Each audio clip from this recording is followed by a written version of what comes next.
Let me run this intro real quick. Everybody up in here, definitely. It's your favorite Loke, especially after I spoke. Support the real again. Get rid of the fake, the F you to the industry. How do you fight back?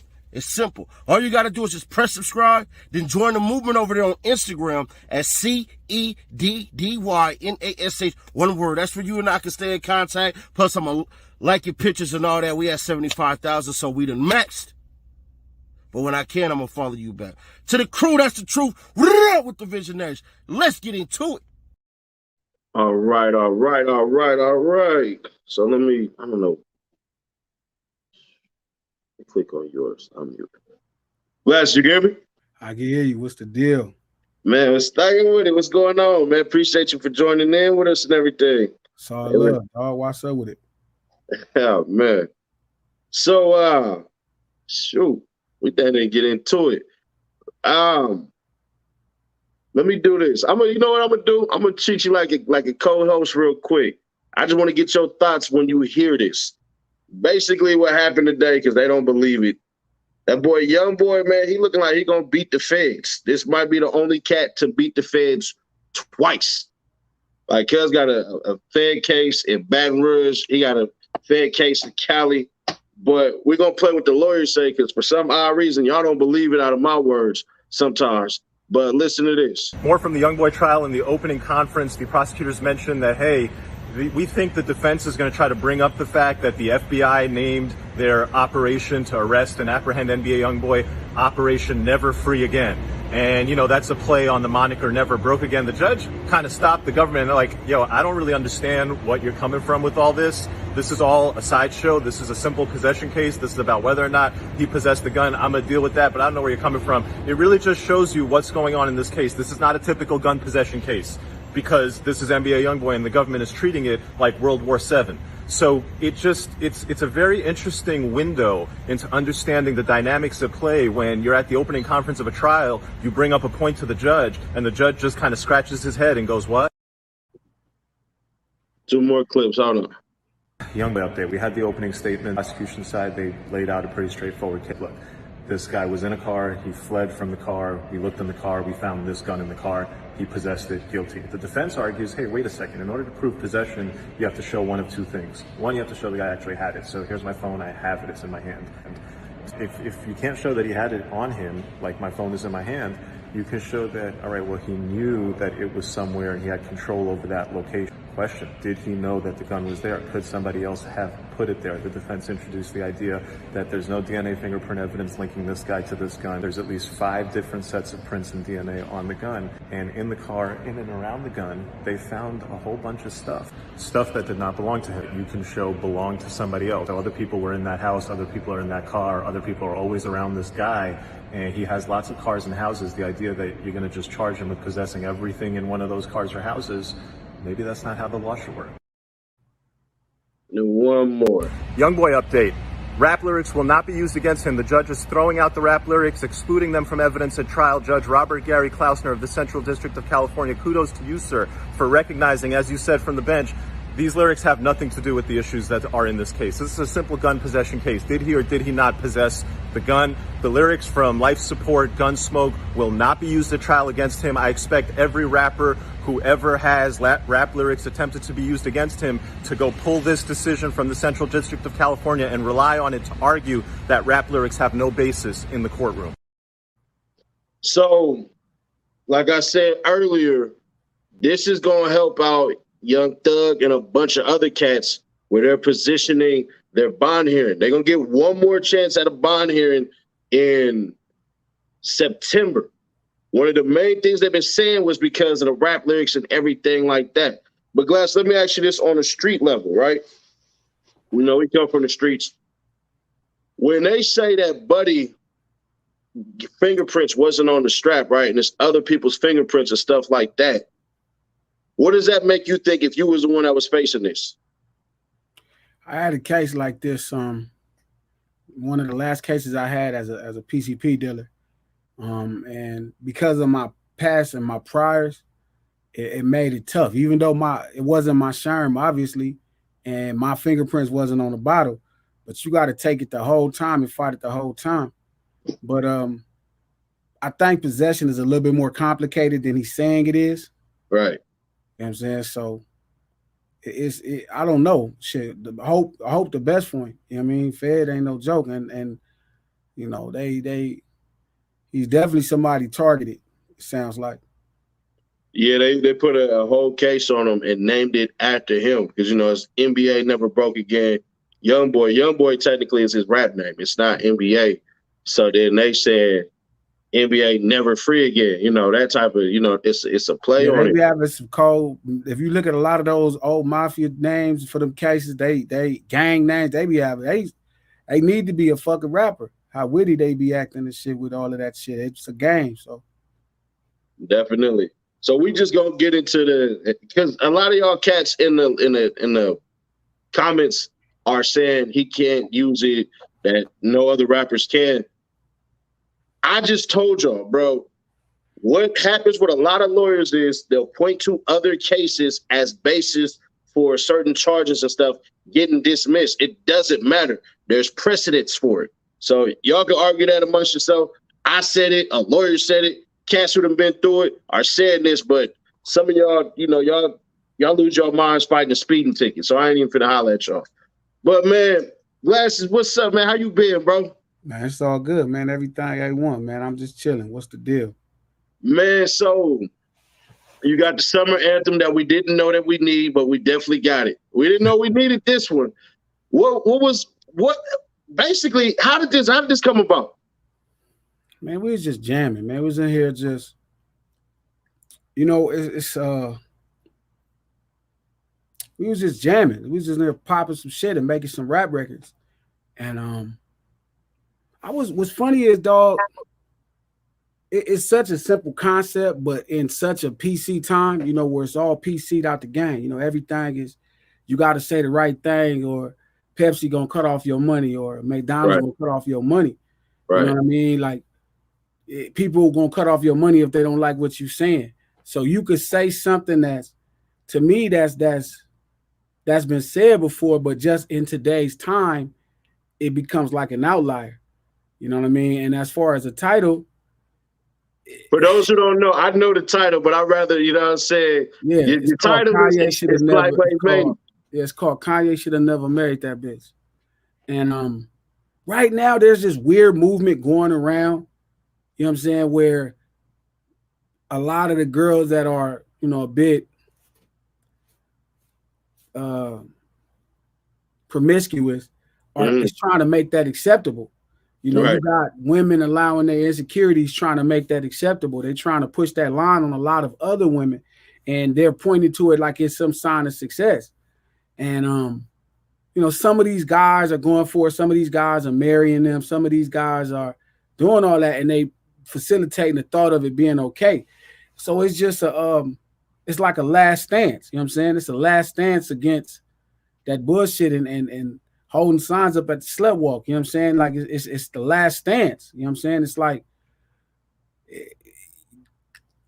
society is gonna actually, you know, succumb to this sucker shit, but at least there's a couple real niggas left to make sure they speak it down. Maybe we save one person life from marrying the wrong woman. You know what I'm saying? It's worth it if it saved one homie's life from marrying a promiscuous woman, believing she's gonna be somebody she's not. You know what I'm saying? So let me play devil's advocate real quick. They'll say this too, though. Kanye West didn't become a billionaire until he got with the Kardashian family. Yeah, but even all that billionaire talk be all insurances and shit, man. Fuck all that. So let me ask you this: are you familiar with Kevin Samuels? Yeah. So basically, can you take it like this the hood Kevin Samuels anthem real quick? What's funny is, so Joey Westside raps on it first. Right. One half of the LA Giants is Joey Westside and Deuce Mac, the first verse and the last verse. And that was his thing. He was like, yo, let's go get Kevin to do the intro. Let's go get Kevin to do the intro. That would have been nuts. You think so? And I just kind of didn't take it serious because I felt like the message was a little different. Like Kevin Samuels, to me, rest his soul, defended poor black men. Right. That's his stance. Like, I don't think, as crazy as it sounds and awkward as it look, I don't think he attacked women. I think he defended poor black men, you know, who was trying to make good in America, and women who tend to put down poor black men like they weren't good enough for love. You know, he kind of gave a mirror to them, like, hey, your life isn't as great as you want to make it, so you have no business looking down at poor black men. Versus my song, Kanye Should Have Never Married That Bitch, is really a cautionary tale and, you know, a slight at the culture of women, this uprising of women that's trying to make everything acceptable. So I thought theoretically in my mind, the two concepts was different. The title came from, I was just looking at Panic at the Disco, just studying a bunch of their stuff, and they had these really long, extravagant titles. That's crazy. Yo, yeah, because what was that song that cousin? It's I don't write sins, I write tragedies. Yes. That's go ahead, do your shit, man. That's wild as shit. That's really where it came from. And so the concept of this, you know, standing up against women that are allowing their insecurities to get the best of them and mess themselves up more, or all of these concepts that we was in that song, I just found the greatest situation where you seeing it fall apart. Right. And it just happened to be, you know, one of my top 5 favorite rappers. His situation was falling apart because he violated. He didn't have this cautionary tale ahead of time for him to be like, you know what, this is probably the wrong one. That might, if I'd have dropped it earlier, maybe it saved his life. Maybe he don't marry this lady and kind of entrench himself in all of their madness. He was just in LA this last weekend. Yeah, he was. He almost got beat up too. I heard. The homies told me. That's crazy. Yeah, the homie was like, "Hey, nigga, we almost put mitts on Kanye. We thought that nigga was the shooter." They had all that mask and shit on. Yeah, that's funny. Yeah, like you can't stroll through LA like that, bro. Like we on your top. I don't know. You can't even really do that in Chicago either. So Kanye ain't know where we at this point, man. Kanye walking in Adidas like that. All the white folks probably looking at him like he thugging. Man, he walking Adidas and shit. He walking to the market meeting with all that shit. They probably scared as a motherfucker. Oh, they're Kanye. I think Kanye do that shit to scare white people. You think so? Yeah, why not? Them big ass boots, and I seen Offset, which is that what Offset damn near destroy his whole leg. Did you see that? I didn't see. Man, let me see if I can find it. That boy had on them big ass Yeezy slides, stepped on the staircase. Oh my God, that man! You remember ever playing ball and twisting your ankle? That boy did one of them. I mean, like, you supposed to be out of the game. Let me see. I said twist ankle. Yeah, I thought it was necessary. It was needed because it's a lot of men trying to facilitate, bad behavior for the sake of acceptance amongst the female species. It's too much ass kissing and shit going on. So. And that was one of the things. It's the return of testosterone.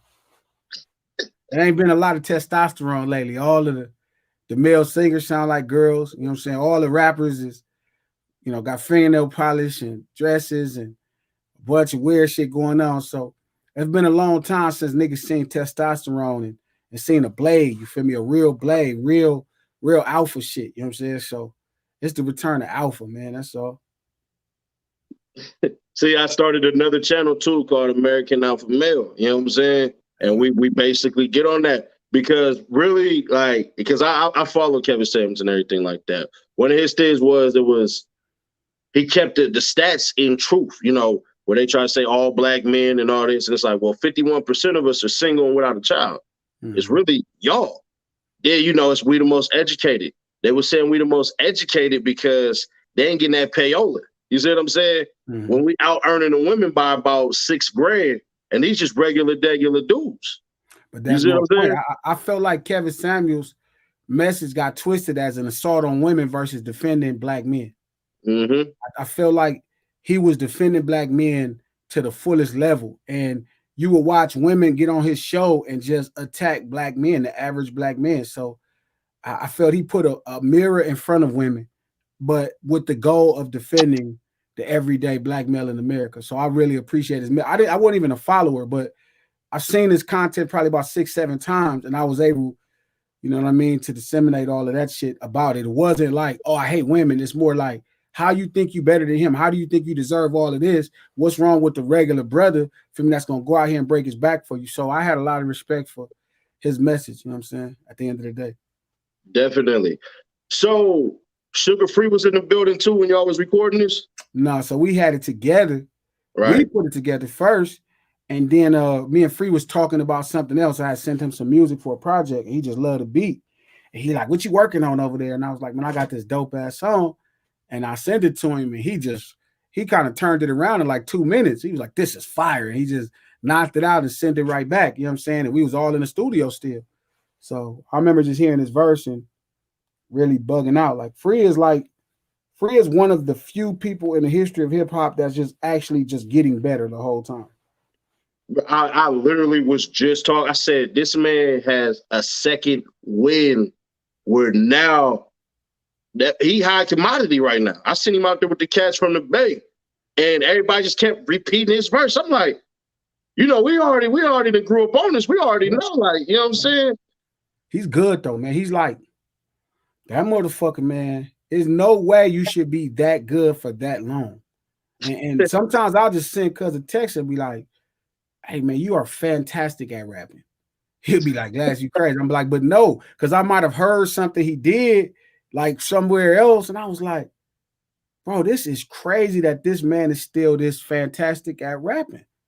He is fantastic. You know what I mean?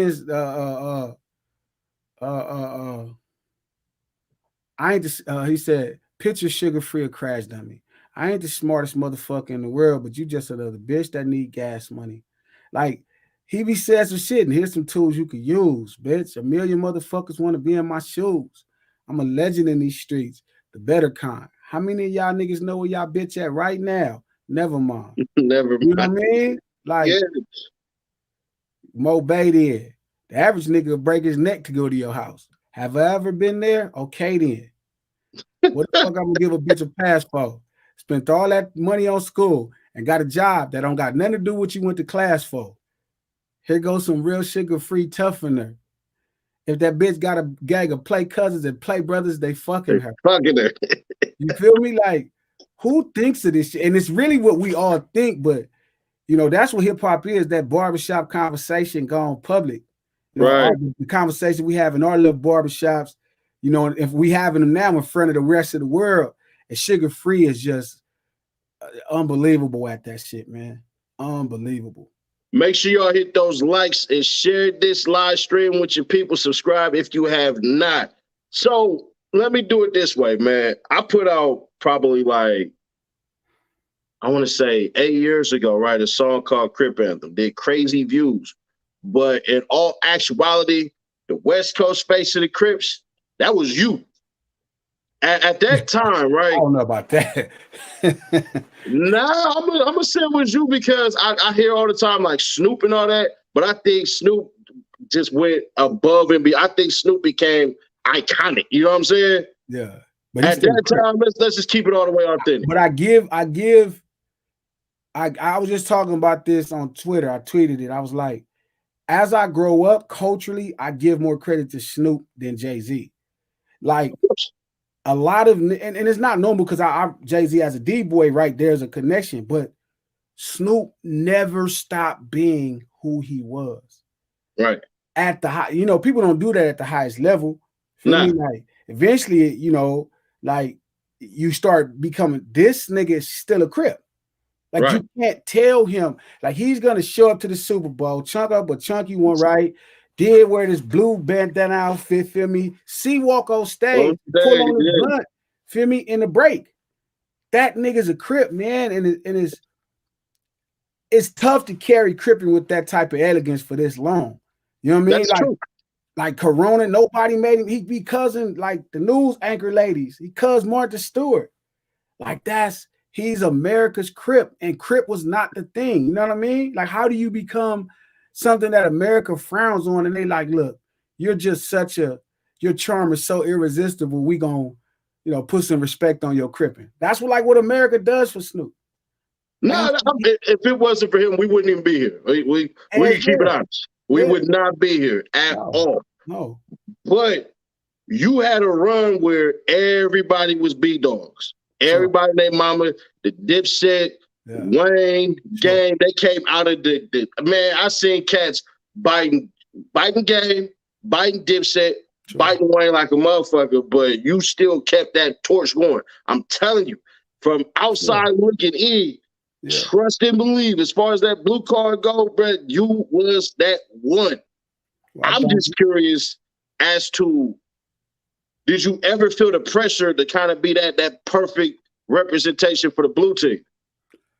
Not really. I mean, shit, I'm already trained by the homies. You feel me? Like my older homies. Like, shout out to Shady, shout out to Plug, shout out to Moon, Tone, Mang, Boo, Fats, Blackjack, Woody G, Evil Blue, Qualo. Like, I got great lessons.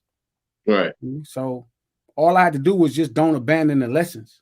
You know, don't confuse it because I'm in hip hop or in the rap industry that the lessons change. Feel me? As long as I didn't break them rules, I'll be fine. And I've been fine this whole time. The same lessons they taught me then, it still work now. They never, the thing is, people got this misconception of Crippin', like where it's you got to steal an old lady purse or something. Like it was older homies with jobs and careers and businesses, and it was older homies that slanged and hustled. You could do whatever you want to. Just, you feel me? Crippin' is all about just, being willing to commit a crime to advance your agenda, not always depending on the police to solve your problems.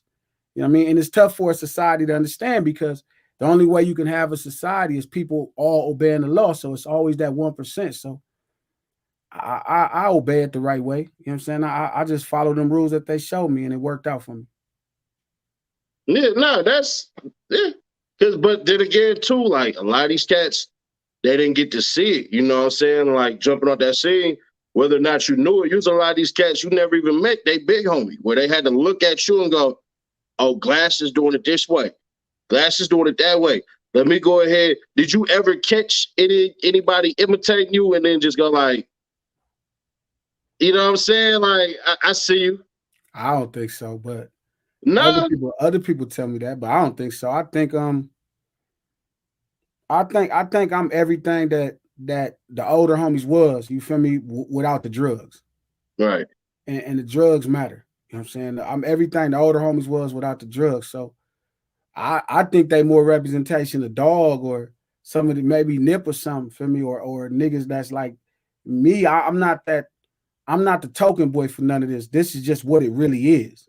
Right. I'm not trying to be the representation. This is just really for real. I'm not playing. You know what I mean? I'm just not, this ain't no act.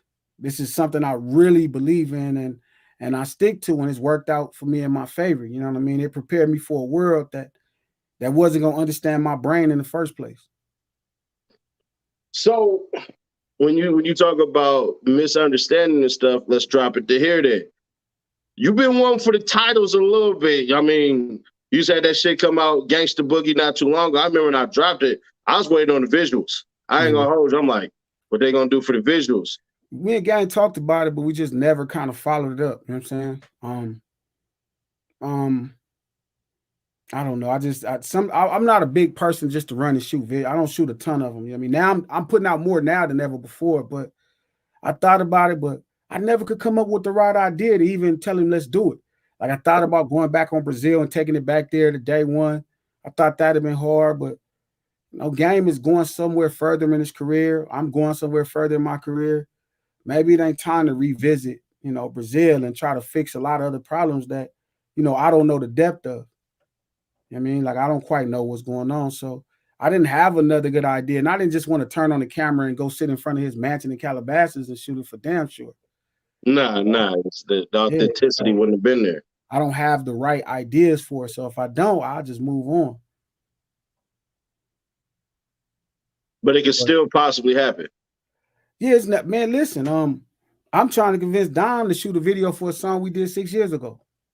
You know what I'm saying? So I feel like that's another cool thing about hip hop today, where like, I could go shoot 200, my first single ever. I could do anything. Like, there is no rules, and people will love it like it just came out. I would love to see Jay-Z shoot a video for Never Change, or Snoop to shoot a video to certain songs that was on this project. You feel me? That I remember as a kid. Like I would love for niggas to go back and shoot the shit. Scarface to go back and shoot Never. Like I would love it. You feel me? Man, So I thought about tatting them lyrics on me. I ain't gonna hold you. I really thought about tatting Never, just the lyrics. I swear to God, dog, I'm texting this nigga on the phone last week. I'm telling cause I say, man, I'm coming to your show. I need you to do this song a cappella for me. He like, gee, I'm like, it's for me, man. He like, Right. He said, I got you, Crib. I say, thank you. Like that is a real man's mantra. You feel me? Like that is the greatest. I was saying today, like that nigga is God as a rapper. Like his energy is like what God would be, the Old Testament God would be as a rapper. He'd probably sound like Scarface rapping. You know what? I could co-sign that because you know what I mean? When I did security for him and he was singing Shine and all that, and mind you, Wu-Tang was on that same stage, Lupe, Wiz Khalifa and all that. Noy was up there. DMX was supposed to come, but something happened with that. But when Face was on there, I'm telling you, the whole crowd, it was like church. You know what I'm saying? That nigga's a different beast, man. It's different. And it sounds weird, but literally, I imagine in my mind that's what God of the Old Testament would sound like as a rapper. Like the stories, the ideas, the everything, the aggression, how he hold himself. Like he always rap like he disappointed in society, yet he forgives them. That's how Scarface rap. Feel me? Like the whole time. Like Never, like you hear Never, like nobody could say that and still sound tough. Like that, that he not a preacher, he past a preacher. That nigga's like the streets preacher. Feel me? Like if the streets had a church, that nigga would be, feel me? That's for sure the preacher of God's church. You know what I'm saying? Like he's an ill nigga, man. He a different nigga. That when you say acapella, right? He made him do acapella when he was talking about as we pray you to the better lights, you know, that shit and everything like that. And they was just like sitting there. And I'm talking about literally, we even had Wyclef Jean up there. You know what I'm saying? Wyclef Jean even performed at that same stage. But Face Mob, he different. Like that's interesting, bro. Polarizing, man. He's a polarizing person. When that nigga opened his mouth and start rapping, man, it's a different journey. His insight, you know what I'm saying, into what he does is unbelievable. Like I'm telling you, man, it's like listening to God of the Old Testament if he was a rapper. Like if he was a rapper that lived in the streets and started rapping, that's how it would sound. That's crazy. Like so then you kind of like me. Then I put Face up there in my top 5, but you know I said my top 6, but I put him up there because you know for me it's always gonna go Pac number 1. Like I don't give a shit what nobody else do. But, you know, it's always going to go Pac number 1 for me. But then I got DMX sitting in my number 2 spot. I got Snoop in my top, but I don't really look at, it's weird because, you know, we blue tea, so I don't really look at him like no rapper. I look at him like a representative. I like a representative. You know what I'm saying? Sure. But then when I had to sit back, I got to go like Jay, Snoop, Face, and then we're gonna wait on that one because it's weird. I got like I want to go. No list could go wrong. No list could go wrong with Pac as number 1 for sure. So then what about this thing? Because you know they secretly think I get what you was doing. If we jump to Tupac Must Die, yeah. You know with that, I'll probably say, did you even win any awards off of that video? I could have won. I think I could have won a Grammy. I just didn't enter it. For real? Yeah, I fucked up.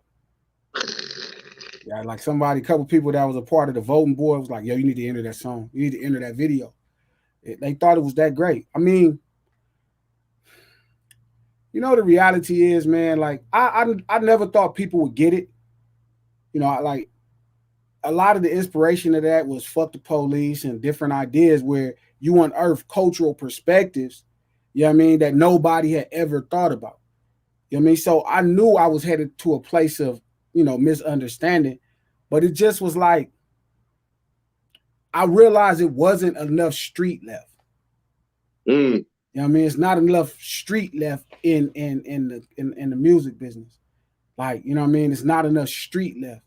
Like, so I kind of just was like, fuck it. You know what I'm saying? Like, Like I was like, fuck it. But I think in real life, like that's where I made a mistake, because critically, that's where that record would have really shined at. You know what I mean? Critically, the concept, and critically the visuals, you know what I mean, are like top tier. Like Scarface, you know, when he saw, he just like, yo, this is impossible. This is like incredible.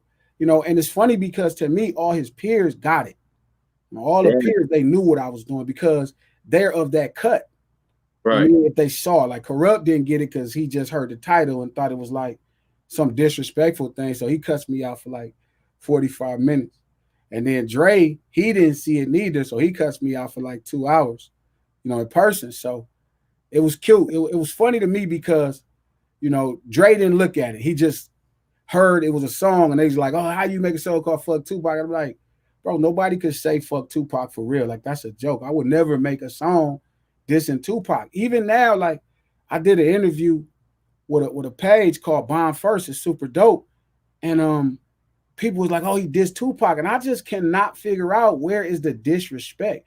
They tell me the title, and like the title is Romeo Must Die. It's a movie. Right. John Tucker must die. It's not like I could say Tupac must die. Like Tupac passed away already. So, but again, man, sometimes I think about it like we're in a different time. Like people not as, you know, even armed with smartphones, people ain't as intelligent as they once were. You know what I'm saying? So it's hard for them to gather the thoughts to say like, oh, okay, he's explaining gangbanging culture and morality. You know what I mean? I'm giving you like details on how we put our pride over everything and how dangerous it could be and how we worried about our environment. You know what I mean? How we worried about our environment judging us for allowing certain things to happen and not reacting to them. You know, all of that is in that song. It's so many gems in that song that people don't get. A psychologist could study that song and truly have a much better understanding of what it's like to be a gang member.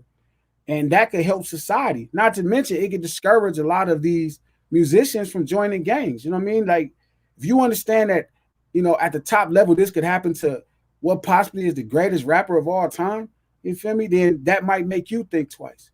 But again, it's one of those things to where, you know, my brain ain't to be understood. Like, my job is to really do it. Feel me? So if I'm painting the Mona Lisa, you know, that shit probably wasn't worth nothing but, you know, a half a fucking roll of bread at that time. You know what I'm saying? But I know for sure as time passed, it'll get greater and greater. Like people will really start to see how detailed and how special that idea is. The visuals on it was so crazy. I kept doing this when I first watched. I'm like, because somebody sent it to me. They're like, man, this nigga Glass is tripping. I said, what? I said, man, same shit. This nigga just dissed Tupac. I'm like, that don't sound right. Yeah. It's like, all right, that don't sound. And then I'm watching. I'm like, from the jump, I'm like, oh, nobody told this side over here. And it's crazy because right now, I ain't gonna hold you. If I was from like Chicago or something like that, or like from Georgia, I would have took your idea and would have said something like King Von must die. Sure. You see what I'm saying? But you got to have a different set of nuts. And also it's different, right? I'm gonna tell you why it's different. And I was explaining this because people kept saying, why not? Like they thought it was some kind of personal attack on Tupac, which would just be lame. Like Tupac passed away. Feel me? Not to mention, like, I'm not in a position to spar with Tupac verbally. This nigga was like a super master. That's just stupid. Feel me? Not to mention, he's not here to verbally spar, so it couldn't be an insult or disrespect. But the thing that made that song work is because Pac has ascended us, our culture. Pac is like a global anomaly. Feel me? Like white people, like it was a white kid threatening my life over the song. He couldn't garner it. He had to be 14. He was like, yo, I'm going to kill you. I'm going to show up, feel me, on 117th. I know that's where you're from, and I'm going to kill you. And I'm like, here go the address. And he said, I'm on my way. And I was like, please, little white man, don't go there. Like, niggas going to kill you, bro. Like, it's not cool. So I understood his perspective was mainstream. This was the perspective of a multi-millionaire, multi-platinum, successful man. And at this point moving forward, even he's a pop icon. He's not a rap icon. He's not a hip hop icon. He's a pop icon. Right. A population. There are Asian people on the planet that love Tupac at the highest level. They dress like him. India, Japan, China. There are Eastern European people who are diehard too. He's a global icon. Feel me? So it wasn't the same as King Von, where King Von is a hip hop, you know. Oh, I'm not talking no, about. I get what you're saying. Why this part? I'm saying, to me, that's why I would discourage somebody from doing it, because King Von is like a regular guy. He's not that, you know what I mean? He wasn't like, even, you know, you can't make a King Von Must Die, because King Von was like Baby Lane. He was a regular street guy that was rapping, trying to figure it out. You know what I mean? So again, speaking at the streets is different, you know, talking about how, you know, hip hop is all about street urban culture, and Baby Lane was the exemplary, you know, representation of it. And Tupac was like a multi-platinum superstar at this point. So it's just different. You know what I'm saying? It's just totally different. What I mean is this: there's consequences for putting your hands on people that's about that. Oh, yeah. You see what I'm saying? Like, when I hear people say all type of stuff and everything like that about Von, and I rock with a lot of people on Von's side, but it's like, bruh, if you put your hands on people that's in the streets, there's going to be consequences for that. You see what I'm saying? And to me, like, morally, you know what I'm saying? Tupac Must Die wasn't about that I think Tupac was wrong. Like, it was just about, like, this is how it goes down. Like, if you jump a nigga, these are the things that go through our mind and why this violence happens. So to me, it's much deeper. To everybody else, it's just like this kind of shallow, oh, it's just Tupac. It's like, nah, you missing the story. You know what I mean? I titled the song Tupac Must Die because when I shot the video, you saw it from the first person perspective of the person that Tupac jumped on. Right. It's not called Tupac Must Die because I have a personal vendetta against Tupac. It's based off of somebody that him and his partners assaulted, feel me, and embarrassed, and how he dealt with that embarrassment. But again, you know, people got so many different things. Like, I was talking to Reg and them the other day, and they was like, man, it was bounties on the chains. I'm like, first off, if it's $10,000 bounties on fucking chain and it's some niggas over there, feel me, and that word was through the streets, it's entirely too many Crips in California, man. Just too many Crips in LA. Like, if they would have saw a $10,000 bounty in 1996, you know how many Regals and Cutlasses that is? Right. Feel me? In that time? Right. Feel me? That's a down payment. That's a 20% down payment on a house and watch. Right. So, you know what I mean? Like, it's a lot of the story that I hear, you know what I mean, that I think is made more for entertainment and people enjoy it, but the situation itself is normal. It happened every day where we from. And you didn't exonerate Baby Lane either, though. No. That's the funny part about it. You showed the shit that happened in the mall. Yeah, because and the thing is, even in the mall, it's being reduced down to somebody seeing somebody and wanting their chain versus rivals seeing each other and trying to establish dominance in the fight. And then the LA way of fighting, which is if there's a chain on the ground, you reach to snatch it. Right. That's just how LA people are. LA niggas will just fight you, and if they win in the fight, they'll take your chain. Exactly. They might not be. It might don't have nothing to do with your chain. Baby Lane had jury. Why you care about the chain? You feel me? It's not. Southside niggas was eating. That a lot of people don't understand. Sure, they was Southside niggas was getting money.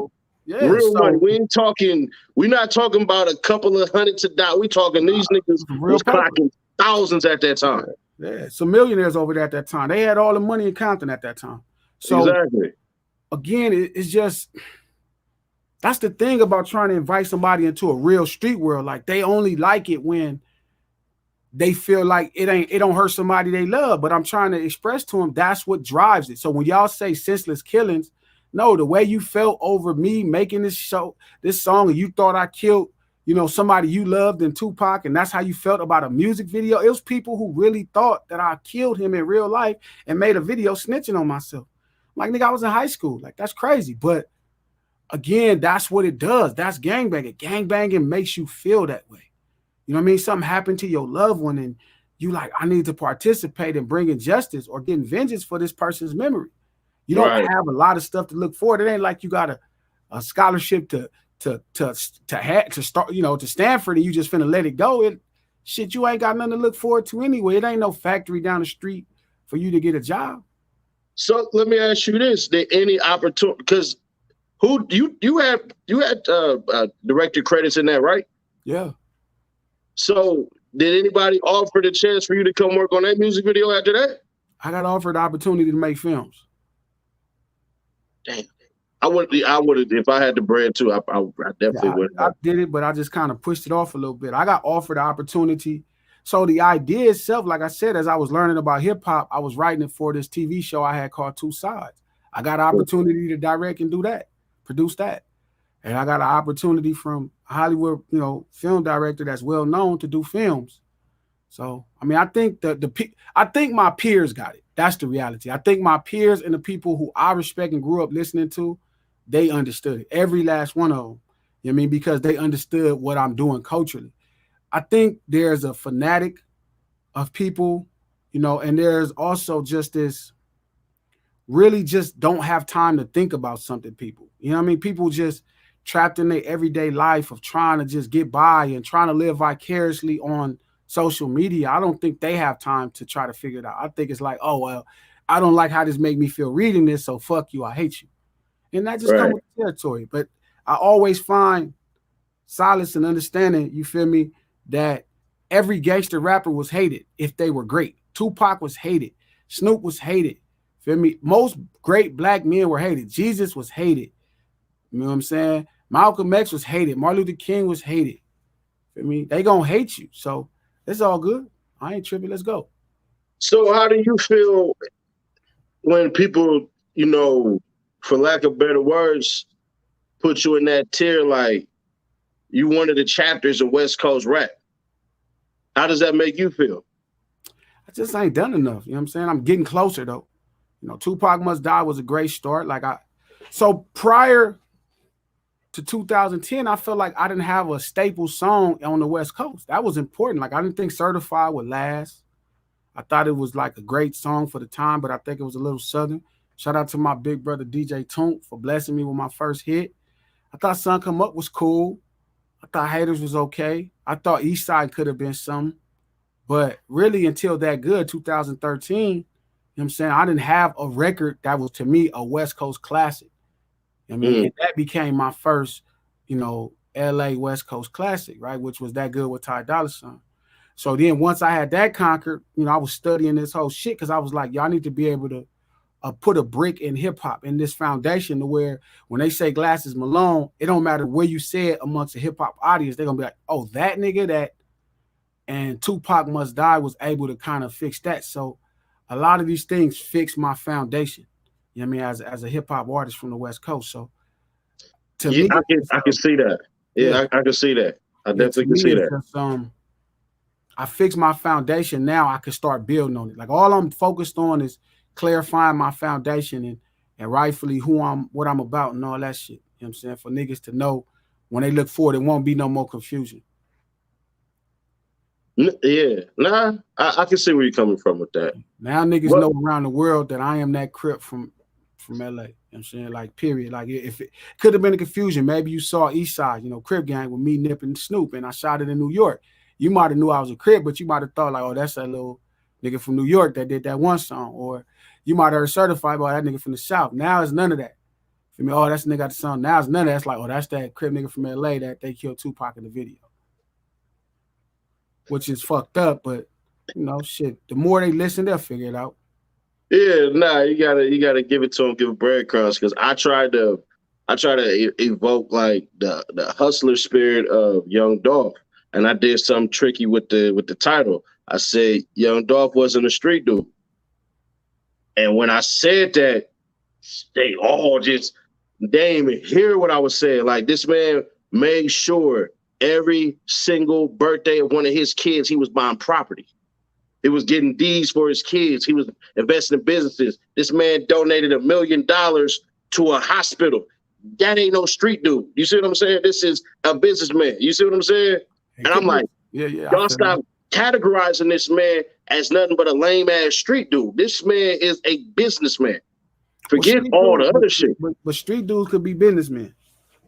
You know what I mean? Some of the best D-boys would be the best businessmen if they went to Harvard and all that. But I get what you're saying. Like, I definitely think, Young Dolph is reduced down to just a rapper, and it's obviously his mind was way past the average rap person's mentality.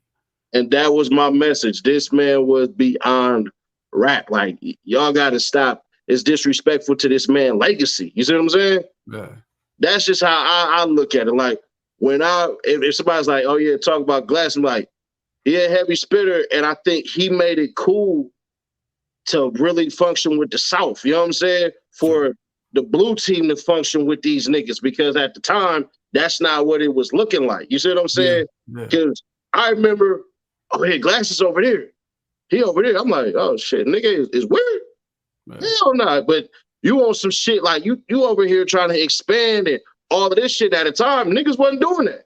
Niggas was like huddled up in the corner. You see what I'm saying? Man, it was tough, man. Shit, you got to go out here. It's a big old world. It's different when you got a sack. You know what I mean? It's different when you got nothing but raps. So, I mean, all of that shit mattered. You know what I mean? Like, even if it didn't hit the level that was expected of other people, like, I understand the value in it, and it makes for a better finish. Feel me? Like, you might didn't get the start you wanted from me, but you might did get the start you wanted from me. You know what I mean? It's like Dirk Nowitzki. You might didn't see it, but you're gonna see it when it matters. You know what I'm saying? And when I pull down this ring or 2 or 3 or 4, you know what I mean, you're gonna see that it's like it's levels, and really a nigga not to be fucked with on no level. You know what I mean? I pretty much gave up my entire youth to know what I know and do what I do at this point. So it ain't no way for me to do nothing but win. And everything else I'm combative for anyway, and I'm prayed up and I'm blamed up. So it's however nigga want to do it at this point. But see, this the thing too. Like your mind always been on some. From what I gather from outside looking in, your shit always been about expansion.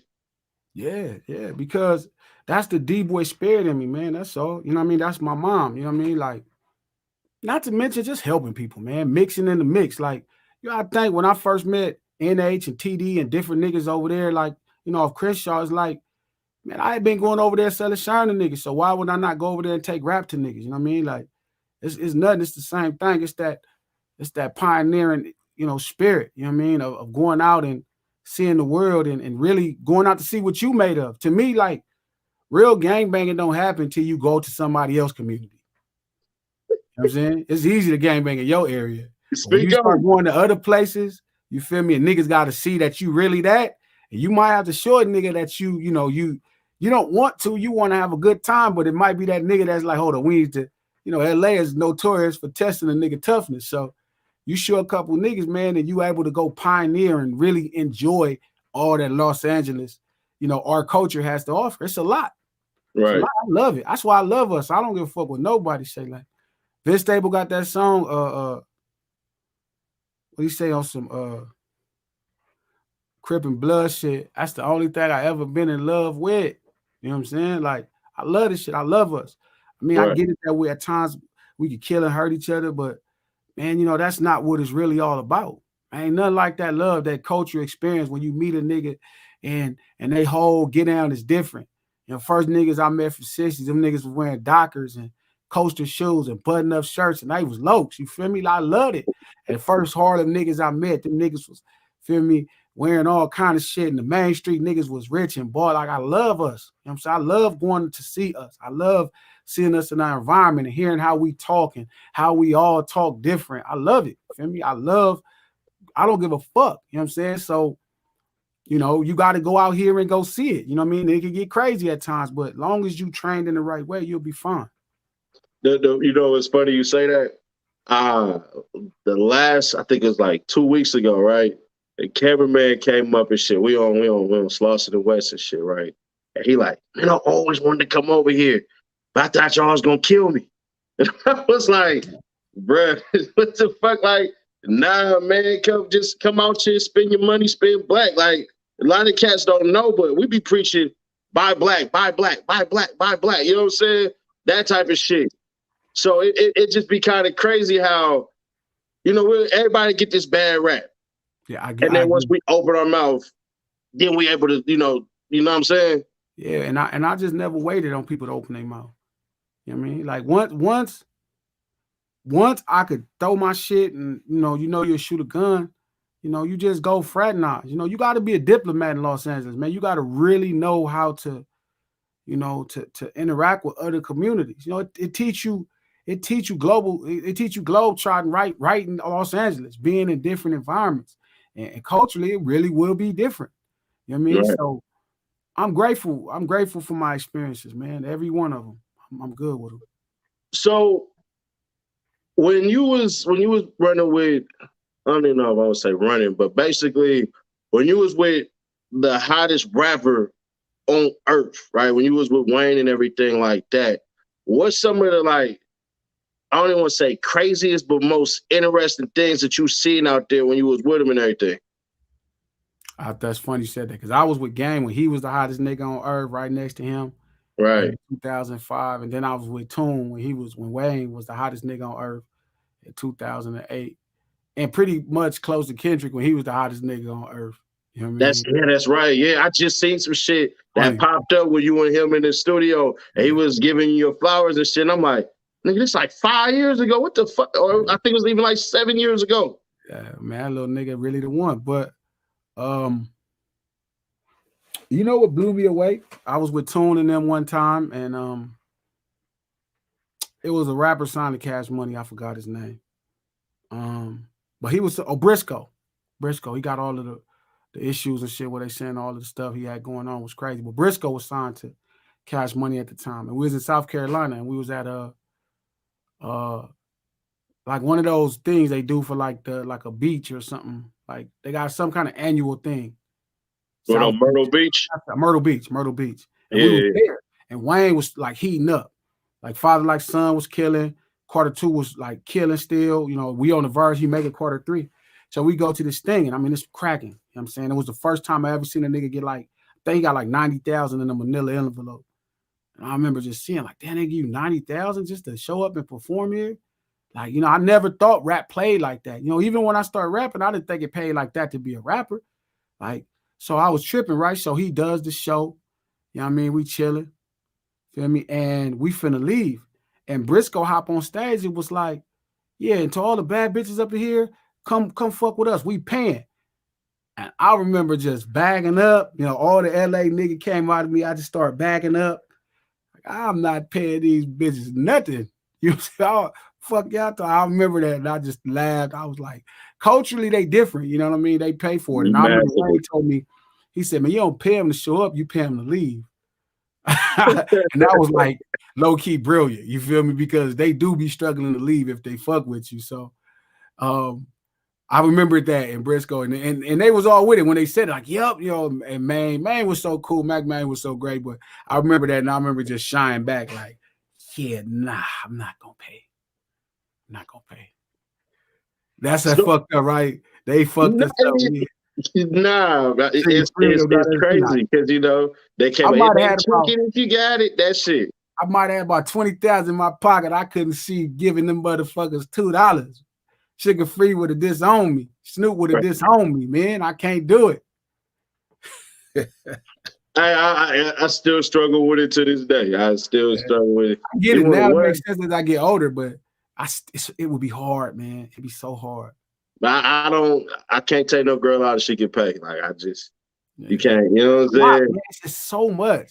Because it got to make you feel like you think I ain't worth it. Right.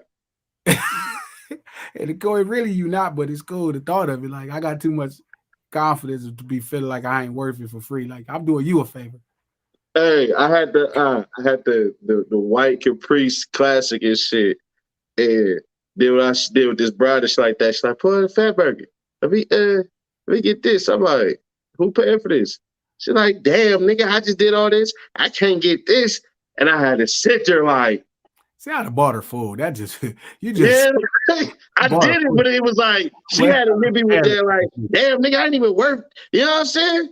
I ain't even worth a cheeseburger, nigga. Like, I just did all this shit, everything like that. But yeah, I'd have got her a double chili burger. Yeah, I at first I was like, man. Listen, I'll take any woman out. I'll take a woman I don't even want to sleep with out to dinner just to blow her mind, you feel me, and have a good time. But actually pay for the vagina, like, that's just a lot for me. Nah, nigga ain't gonna pay. Nah, I can't do that. I'm working on it because it might be better. It might be like a smarter, cheaper way, because when you really think about all the stuff you go through as a grown up, a grown man, it might be cheaper. I just think, like, I was saying this on my little podcast, that like the value, the stock that is pussy, right? The stock that is pussy is the value of it is so low. I mean, like, it was expensive at one time. 70 years ago, you had to marry a lady, feel me, to get some vagina. Like, you had to take her on, 40, 50 dates. You know how many steak dinners that is? You know what I'm saying? You had to take her to the movies. You had to bring her flowers and candy. You had to meet her parents. You had to spend a lot of money. Then you had to get a wedding ring. You had to do all this stuff. I estimated that the stock of vagina, 70 years ago in the 50s, probably, with today's inflation, it's probably about $50,000. Maybe back then it might have been 9 or 10,000, but inflation, what the dollar is worth way more than it ever was. It's lower, you know what I mean? So, like, that number today, imagine if you dated a girl for a year and married her, man, and you went on all them dates, they talking about flying them places and all this, it's about 60,000. Feel me? But now the stock that is vagina is probably worth like $12.99 a month, Netflix and chill.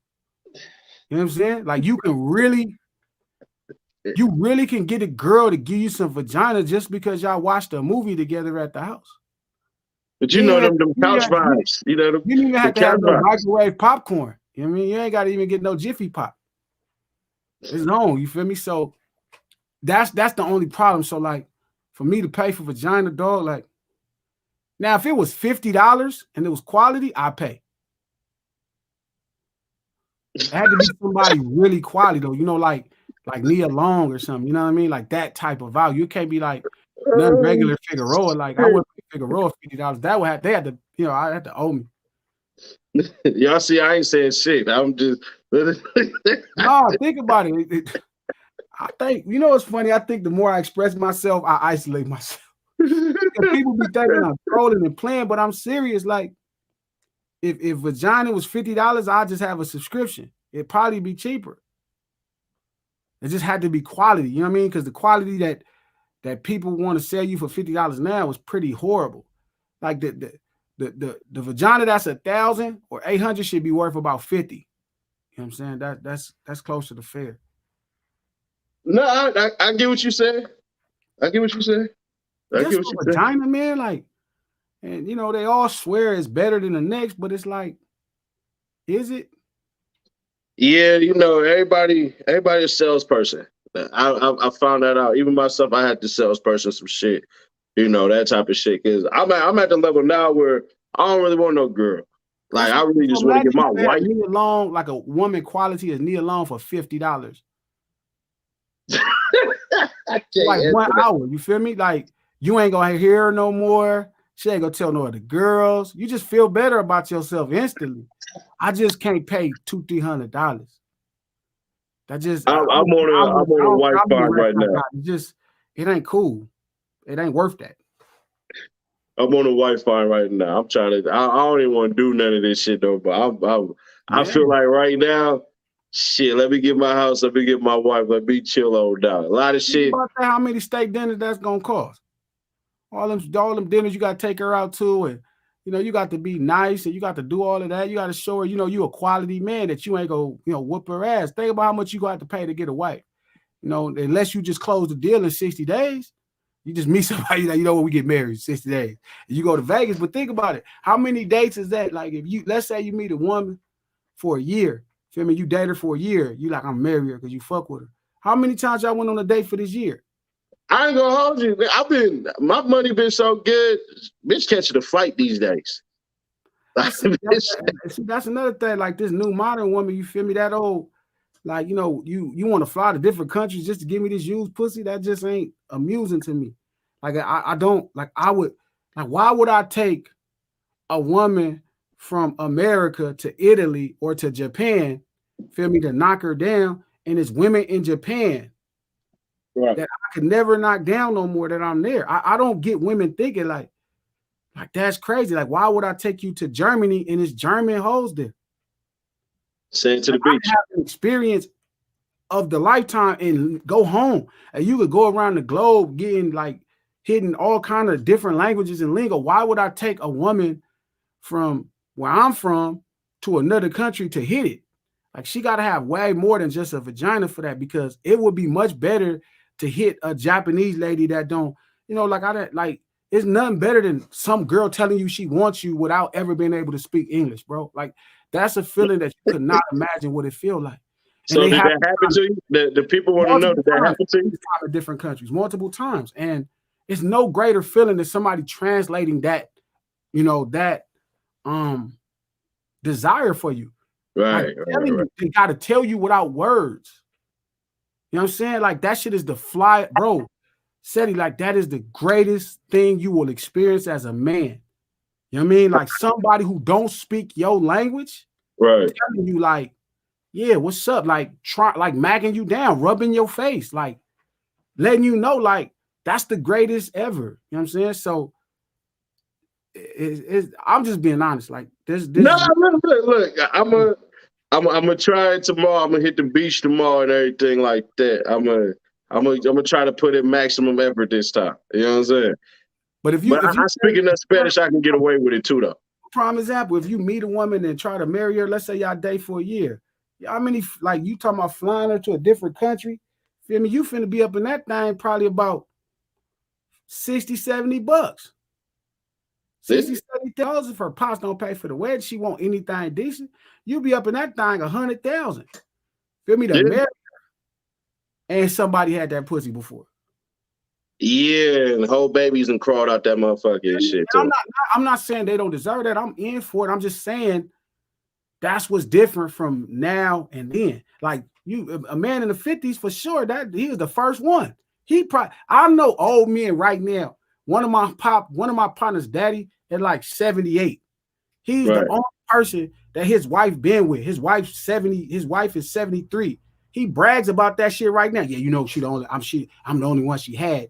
I can't even imagine how that feel. Nah, I wouldn't even believe it, bro. Told me some shit like that. Only one she had.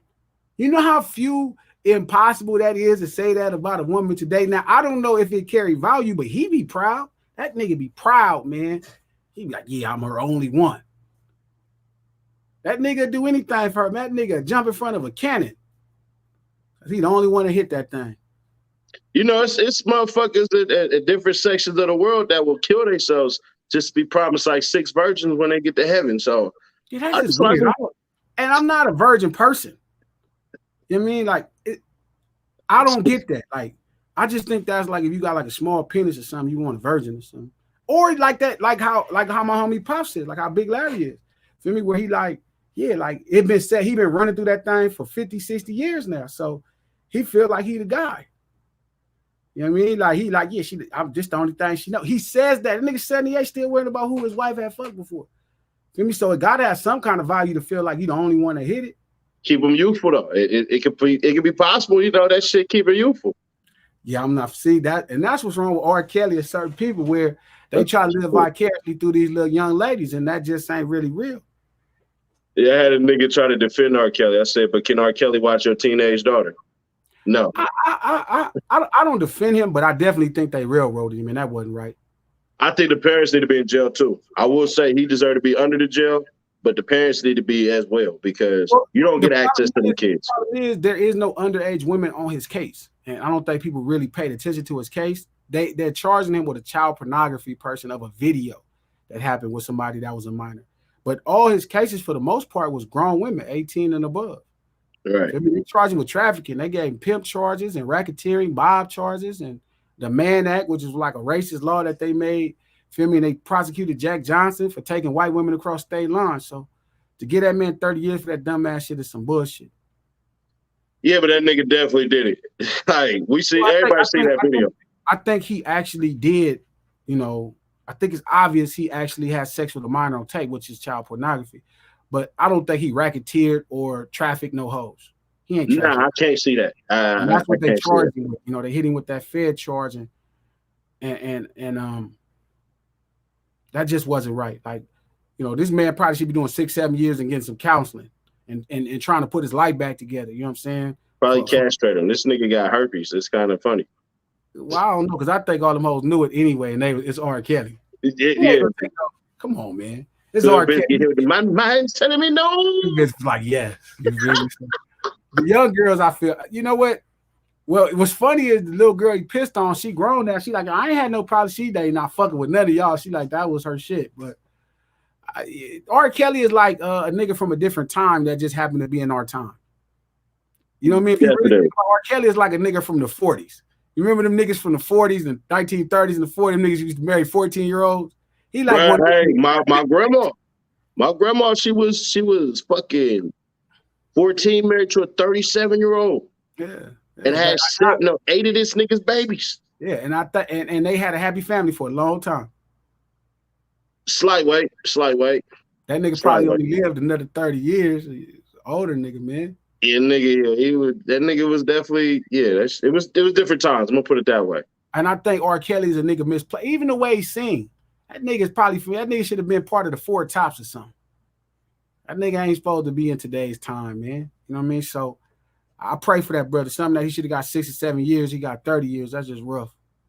You know what I'm saying? So I hope he find peace. You know what I mean? I'm sure an appeal, they know that shit was bullshit. So appeal would get his time a lot closer to 10 years, which is probably where it should be versus 30 years. That's just ridiculous. And I pray to God he gets some level of redemption. You know, everybody deserves redemption. I'm on that train right now. Arrest that white lady for that Mattel shit. You know I'm on that heavy. And she got the right. Yeah, she ain't finna arrest her. They gave R. Kelly more time than they gave that white lady that was bringing all the underage women in there on purpose for all of them presidents and that rich white man to knock down. Right. When he was having them give him massages, he was putting $100 under the towel.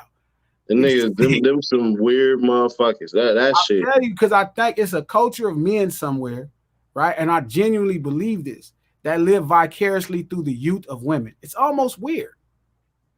Yeah, that weird ass innocence. Let me get your innocence type of shit. Yeah. Come on, real Satan shit. Like, you know what I mean? Like, you ain't young because you got no young girl. But they really believe. I've heard other niggas say that, man. I've seen men, feel me, that I know that'll be 50 dating somebody 26. And I'm like, what you want for her? And she like, well, she keep me young. Nigga, you about to die tomorrow, nigga. I don't care what she, feel me, nigga, you finna die on top of this little young lady, man. This little young stallion finna destroy your life. Right. Feel me? R. Kelly was a young stallion away from a heart attack. Yeah. You better leave these 20-year-old ladies alone. They're gonna fuck your life out. Boy, your soul gonna fly up out this motherfucker. They not like them little young girls back then. Them motherfuckers come fully experienced at 20. 20, they done already destroyed niggas' lives. And you play R. Kelly about to be 58 playing with these girls. Boy, you better have a heart attack, nigga. Leave them girls alone. I slightly had that happen to me a little bit when I was in my 20s. Shit. So, hey, I kind of get it. My own girl told me she was messing with one of the homies and that nigga had an asthma attack. You better leave these motherfucking women alone thinking you can fucking shit playing with R. Kelly messing with them 20-year-olds. Man, you fuck around, don't come back.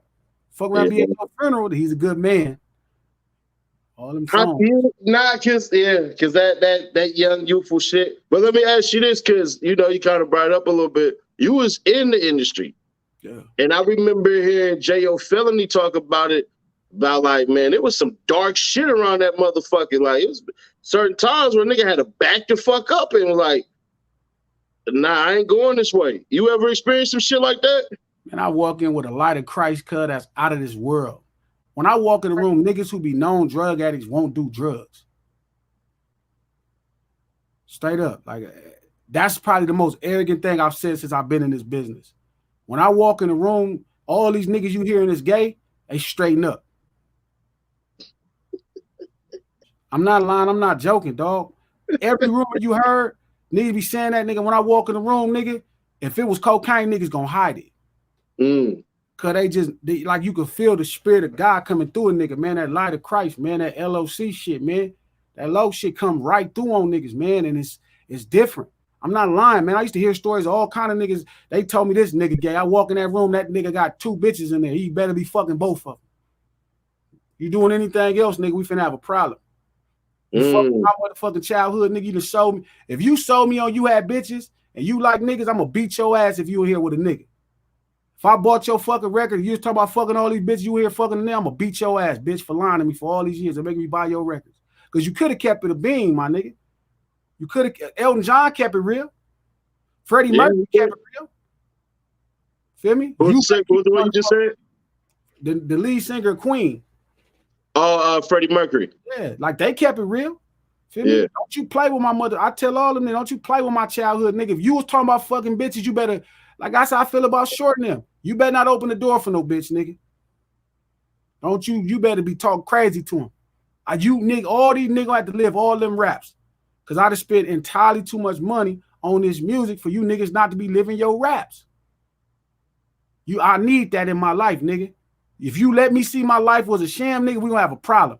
So if I walk in the room and niggas got something to say about a nigga, they say he gay, feel me, and I see him doing some bullshit, and he talking about fucking bitch, I'm gonna beat his ass right on the spot. I'm gonna beat both of their ass. I'm gonna beat cuz ass for fucking with my childhood and making me believe something that wasn't true, and I'm gonna beat this nigga ass for enticing him to make him believe it's okay.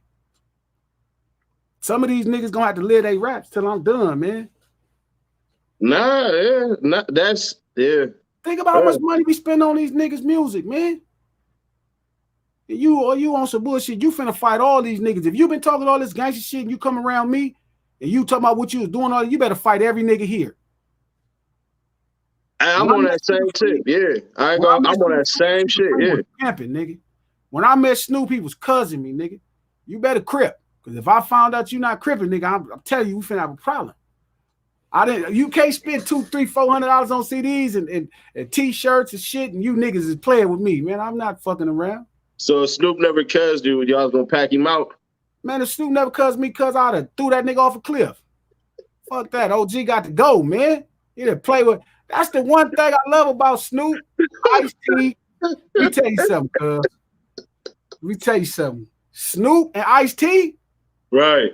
That's as advertised. Right. That's really what it is. Short, that's what it is. Right. That you ain't finna get nothing else. I love that shit. Feel me? I need that as advertised. I done bought too many of these records to be playing around with y'all, to be acting like I said, man, if you talking about you done fucked all these women and you fucking women and you in here fucking some nigga or you this, that, and third, man, straighten up. Straighten up, dog. I'm not going for it. Like, hip-hop got to be held to some standards. No, that's true. That's true. And certain niggas go for everything. Man. Spent all that money on these niggas buying all this shit and people that threw their life away thinking y'all was serious. You serious, nigga. When I get around Dre, you better hop this folk. Dre, my man. I be always asking, what lowrider you got? Oh, I got this. Yeah, you better have a lowrider, Dre. All these lowriders. You better not have no low. If Dre didn't have no lowrider, I'll be mad as a mother. Me, I'll be want to fight Dre, man. Dre better be able to hit the switch. I go up to Dre, he can't hit the switch. I'll be mad as a motherfucker. Yeah, man. 3 licks, nigga. 50 inches.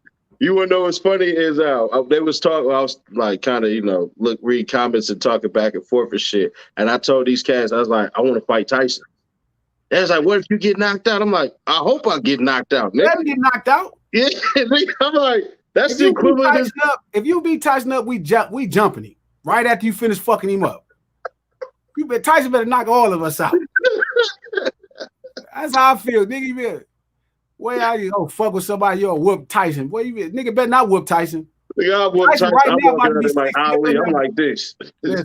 Tyson 60. It better not be a nigga that can whoop you right now. I feel like you lied to me. Yeah. But nigga, if I block Steph Curry 3-pointer, it's gonna be a problem. Fuck all this shit. Yeah, if a regular nigga blocks Steph, yeah, that's not cool. I'm playing this thing with black Air Forces though. I ain't gonna hold you. I'm definitely stepping out on the court with black Air Forces. You gotta foul him. Yeah, I didn't catching a hard elbow. Yeah, I just think he's just too fast and too big. Anyway, you'd be like, shh, this nigga probably too hard to foul. Nigga 6'3". Yeah, same fucking height. That nigga's my height, man. I was like, damn, nigga, you a big old nigga to be supposed to be little. Right, that should be throwing me off. When I met Doug Christie and Matt Barnes and shit, these niggas was tall as fuck. In the NBA, they like regular size niggas, but in real life, that's why I said somebody told me Matt Barnes was whooping Derek Fisher ass. I said, man, that nigga jab as long as the street. Look how long his arms is. You ever met Shaq? Yeah. That nigga is massive. But what's funny is, the coldest person I shook his hand was Kawhi Leonard. That nigga Kawhi Leonard hands bigger than Shaq hands, nigga. That nigga shook my hands, nigga, then they grabbed my wrist. Yeah, he pushed the nigga like, nigga, what's trying to little man me, nigga? What you trying to do, bro? You feel me? Your hands ain't gotta be, nigga. My hands, these motherfuckers work though, nigga. You big motherfuckers better know they work, nigga. Man, hell yeah.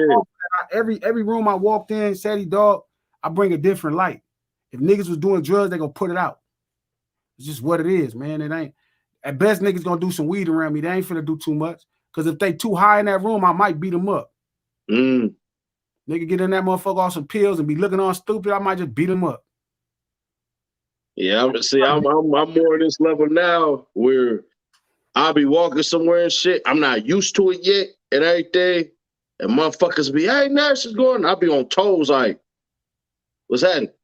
Yeah. Oh, no, nigga, I'm a supporter of the show. I'm like, oh, all right, cool. You know what I'm saying? I had to start learning how to smile and shit. Because niggas don't understand that. It took me about 10 years, man. It took me about 10 years.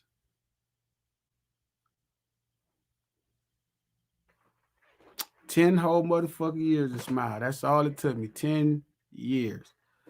Every day I wouldn't smile outside of that.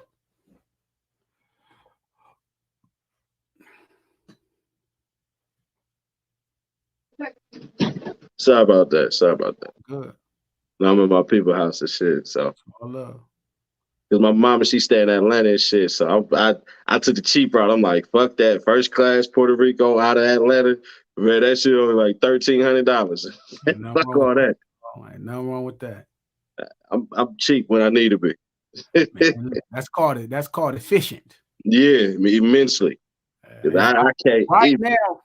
Right now, if I see a gas station, because I got the LS in there, so if the super is $6.20 or less, I don't give a fuck how much gas I got, I'm filling up. So that means if I got over 3/4, I'm filling up, it might be $15. Or if I got no gas, I'm filling up. Because ain't no telling. I fuck around running to a $7 gas station out this motherfucker. $7.20 for super unleaded. So you got to be efficient today. The money getting cheap right now. So it's gonna be worth a lot less. So you gotta hold on to it and gotta get the best deals when you need to do the stuff you gotta do. Nah, true story. Because every time I leave home and shit like that, I fill the car up. Yeah. I fill it up because I'm like, I already know it. As soon as I leave this motherfucker's studio, I'm finna fill that motherfucker up. I seen the gas station I was spying on, it was $6.07. I'm like, yeah, I'm finna go get that. That crazy was $6.07. It's like, yeah, I'm gonna fill my shit up. Hey, look, last stop before you get into Cali in Arizona, I'm stopping right there real quick. Yeah. Let me go ahead. Let me do my thing. You jump into a whole nother planet when you cross that motherfucking state line. The gas go from $3.60 to $6. Man, it'd be weird as hell because it's like, what we doing? That's why it's some bullshit. Why the fuck would it be that difference 4 hours away? Vegas, they ain't even getting rid of the gas tax. Some sense. Look, they ain't even getting rid of the gas tax. No, I heard the nigga. I heard the governor of California say, "I'm gonna give you a rebate." Bitch, take the tax off. It's too like. But that's why I forever be a Crip. I understand my purpose. I forever be an outlaw. Because I know them people not fair. They not thinking about people. So if I play by their rules, I won't be thinking about people. I'll be thinking about myself. So the only chance I got to remain, humane, dog, is being an outlaw. I got to get away from how y'all see the world. Because the way y'all see the world, y'all leave people on the streets. You know what I mean? You have all these homeless people. Y'all won't take the gas tax off when gas is expensive. You know what I mean? Y'all want to keep people in jail. You want to double charge people. People could never have another chance. Y'all justice is fucked up. I got to stay outside the law because the law's fucked up, man. Yeah. Nah, indeed. Nah, hell nah. Because at the end of the day, if you don't, who will? Yeah, fact. That's always been my mantra. If you don't, who will? Fuck all that. Because even in jumping into this space and shit like that, it's like, when you gonna just stop being this and stop being that? I said, I can't. Because once I deviated one time, niggas start thinking that, bruh, you was never here. You know what I'm saying? Like, it ain't nobody better to be. Right. I ain't never saw. I don't know because I if I forgive me for saying this because it's gonna come across fucked up and that's how it do. But man, you see what happened to the Black Panthers? You know, do I want to be Barack, get in office and don't do nothing for black people, do more stuff for other people, community, and not do nothing for mine? I don't see nobody else better to be. Feel me? Why would I want to be anybody else but a Snoop Dogg? Why would I want to be anybody else but my older homies? Why? For what? Like what's a better man look like? A nigga that's gonna let these white folks punk him and tell him what to do and mark him out and beat him up and disrespect him or try to argue and tell him, you know, who wants to argue with the oppressor about oppression? How that even makes sense? I don't never want to be a nigga being oppressed and arguing with the oppressor about their oppression. Man, I need to gunning that motherfucker down, and that's what I love about the spirit of our culture. We not with no misjustice or no mistreatments. Feel me? Most of the shit is over mistreatment. You can't mistreat us. Not even the police can mistreat us. Can't nobody mistreat us.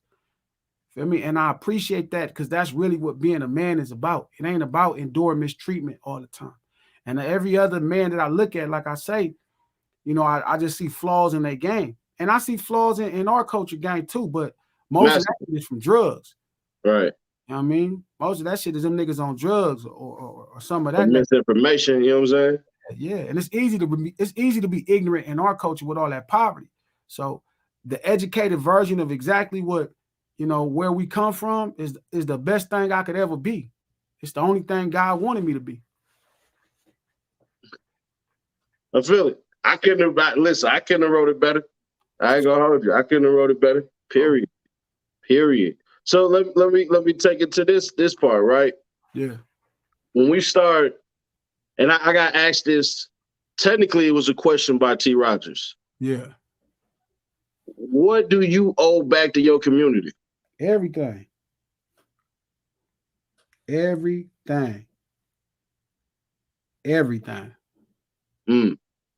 Elaborate a little bit.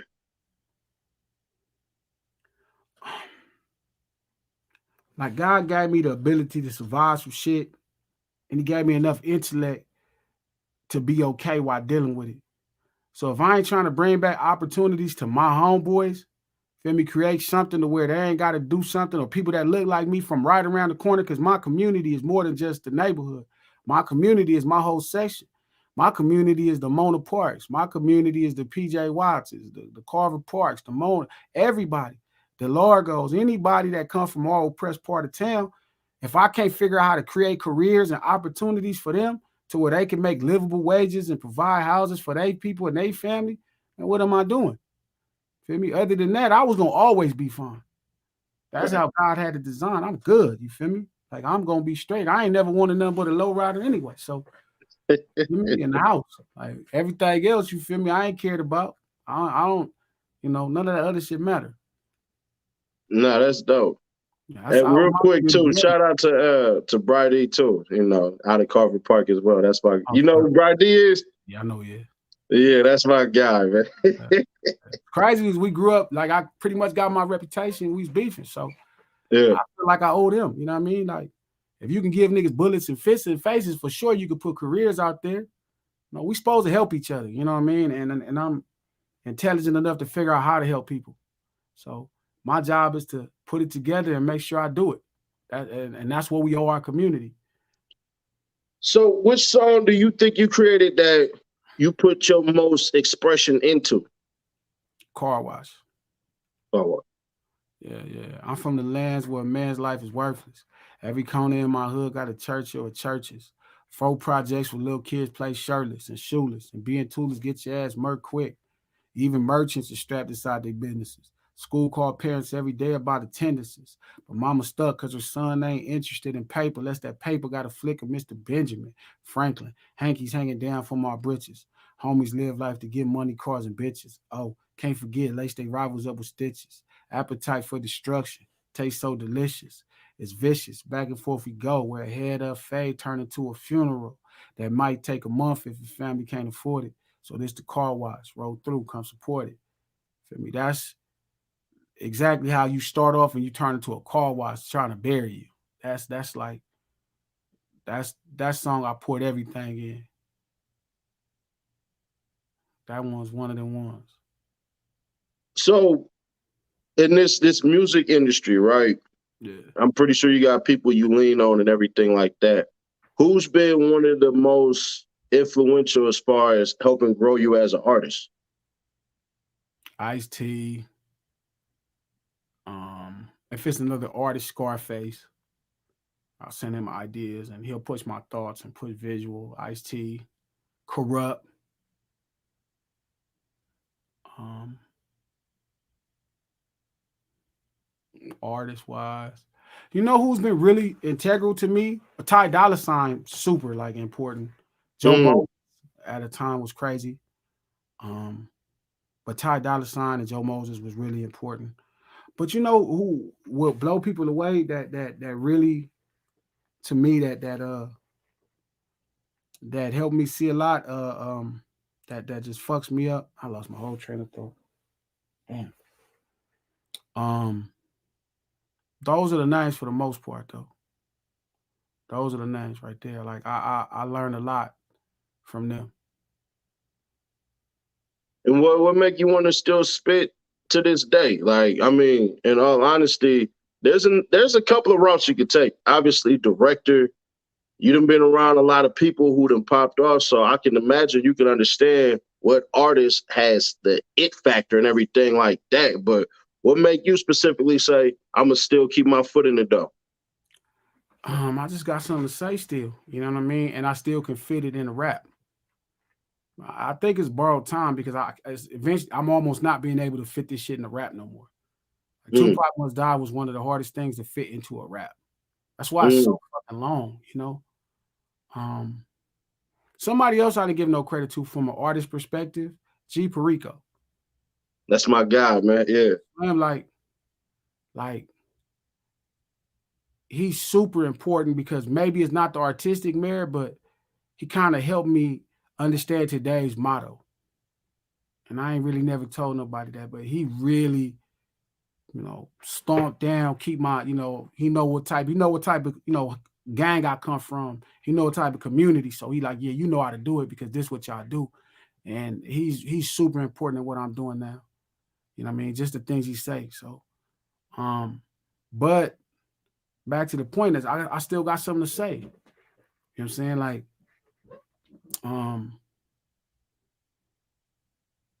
right now I feel like I'm better than I ever been. Mm. You know what I'm saying? So I got some missions to finish off, successes to have. It's like dirt, you know what I'm saying? I'm growing towards the end, but I got a championship or two to win, you know what I mean, at the end. So I'm gonna get it done. Keep going. I gotta close out some windows real quick on my phone. Yeah, So yeah. keep going. I said it's like I'm like Dirk or Hakeem Olajuwon, you feel me? Like I gotta win the championship towards the end of my career. So I'm excited about that.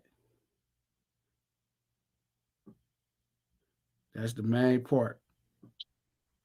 Yeah, that my phone get to tripping a little bit. So I'd be like, what the hell going on?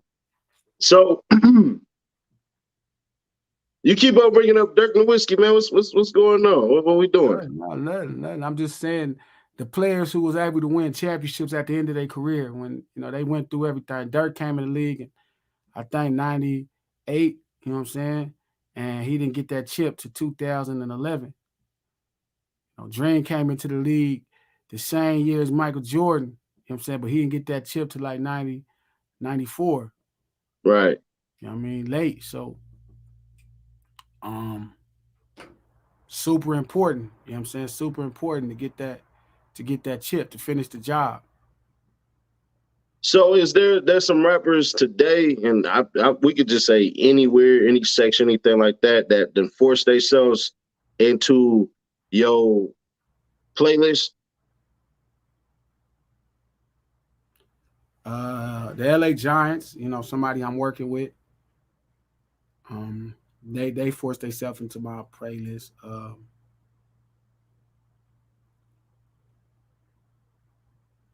Remble, Mm.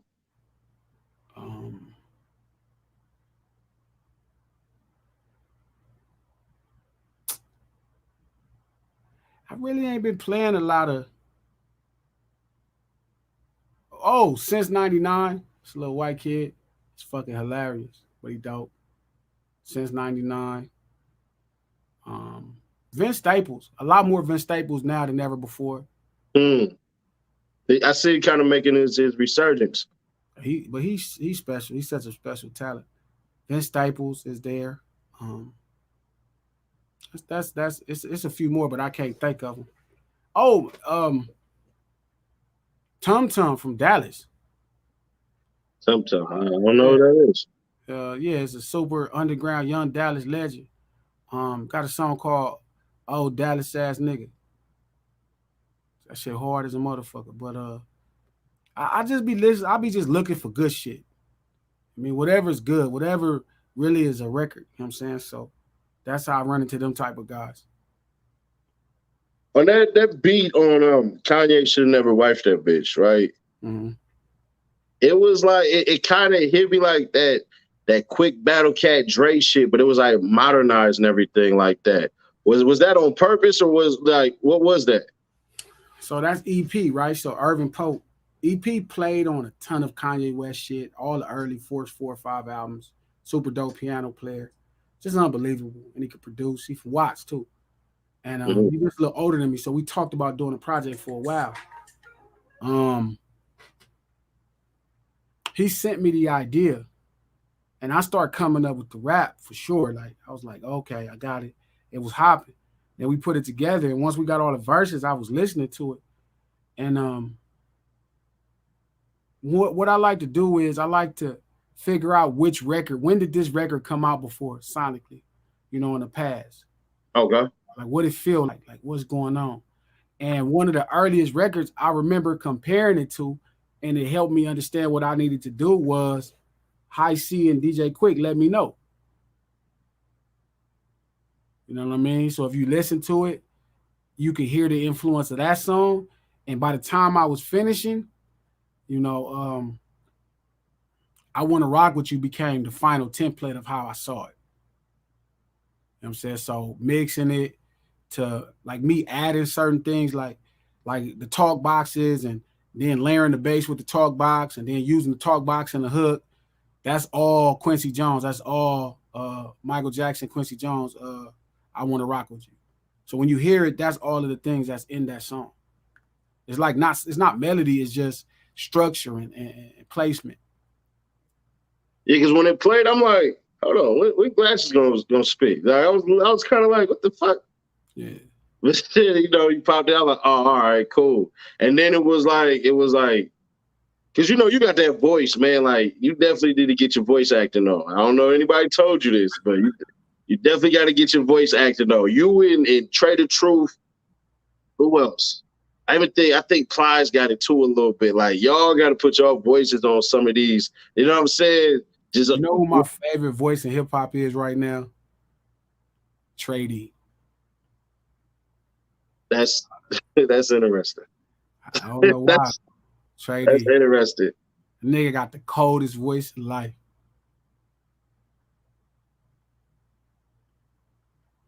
I can see that. I can see that. And he's still popular. Like, when he came home, man, I see all the Long Beach just surround him. You know what I'm saying? Tracy is one of them guys.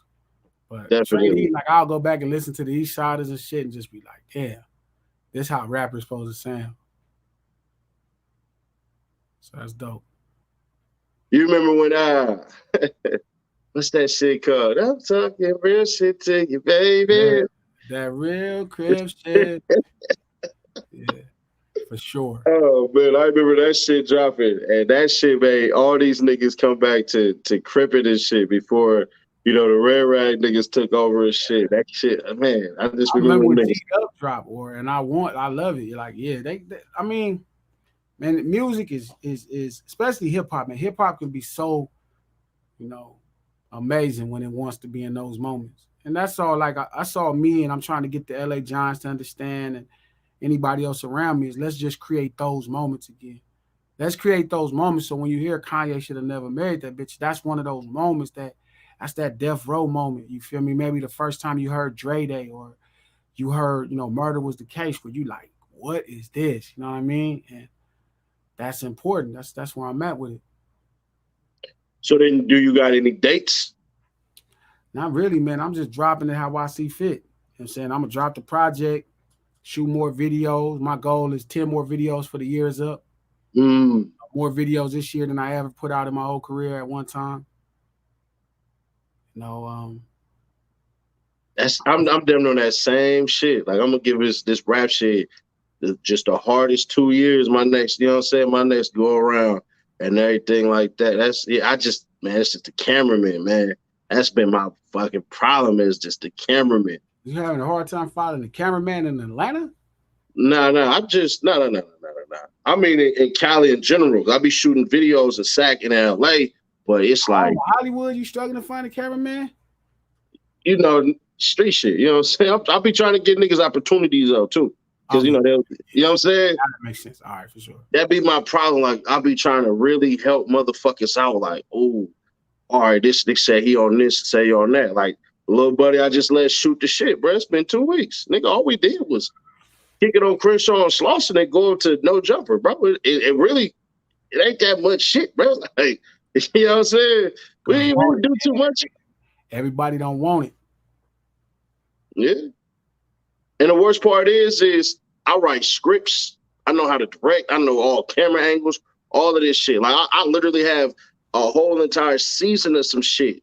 But it's like, bro, you talking about massive money. You know what I'm saying?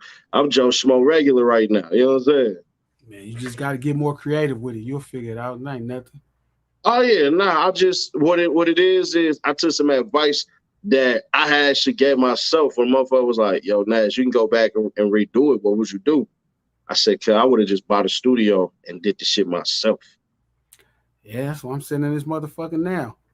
I see. I got that same goddamn rug in my room right now. Yeah, I got a nice rug. I got a better rug, but it was white. It has white in it. Niggas kept stepping their dirty ass shoes on it, so I kind of had to put down a more suitable rug. Man, so I got a cameraman said he stopped playing, but some of these cameramen, they don't understand hood etiquette either. You know, you had they better understand it over there. They gonna get fucked over. I'm saying, because there was another dude from the other side, right? And they gave this nigga mama house location up. Yeah, outside nigga, I think cuz from like Texas. Oh, I seen that. Yeah, I don't even know what cuz name is. Yeah, I seen it. Shot by Manzo. There we go. Yeah. I don't know, man. Little niggas different. Yeah, bro. It's like they get around cats, and just because cats is showing you love don't mean it can't turn up. Like, you gotta remember, you ain't over here because it's all sunshine and rainbows. Yeah, it's guaranteed to turn up, actually. Yeah, so it's like you got that part there. You gotta be leery of who want to be a fan and shit like that. You know what I'm saying? Like, nigga, you the only one getting paid right now, bro. You know what I'm saying? You know, you got your limitations. Nah, I got my limitation, but it ain't just that. I don't want to. My niggas know don't commit no crimes around me. But I can't tell you if somebody around the way might do some shit and then these cats catch them. You know what I'm saying? That type of shit.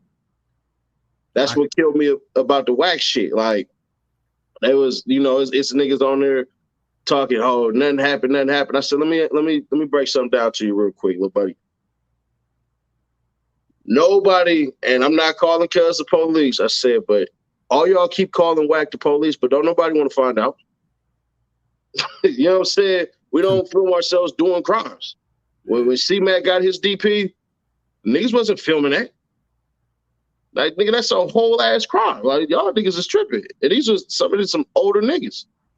I just think a lot of people in today's world is a little too concerned with what's going on in the streets. True. And I think we gotta be a lot more careful in granting everybody access to it because they don't really understand it. Yeah, that's true. We give way too many square people access into a real life that they could not understand or sympathize. It could do nothing but cause trauma. You feel me? So you got to be real careful, especially if it has no artistic merit.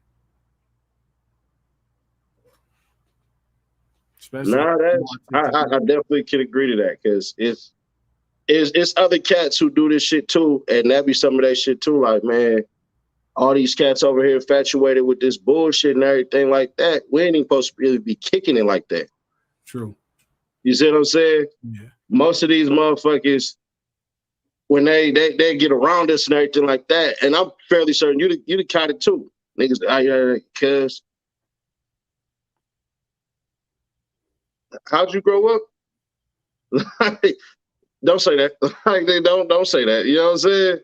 Man, honestly, man, I have the lowest expectations for these niggas, man. The lowest expectations. All I ask you to do is just be who you say you are. Right. Okay, I'm gonna be me for sure. So, you know, I accept you for however you are. Just be who you say you are, and we good. If you're not who you say you are, we're gonna have a problem. It's not gonna work out. You know what I'm saying? That's all. Hell yeah. You could be a buster, you could be a mark, you could be whatever. Just be who you say you are. It did. Hell yeah.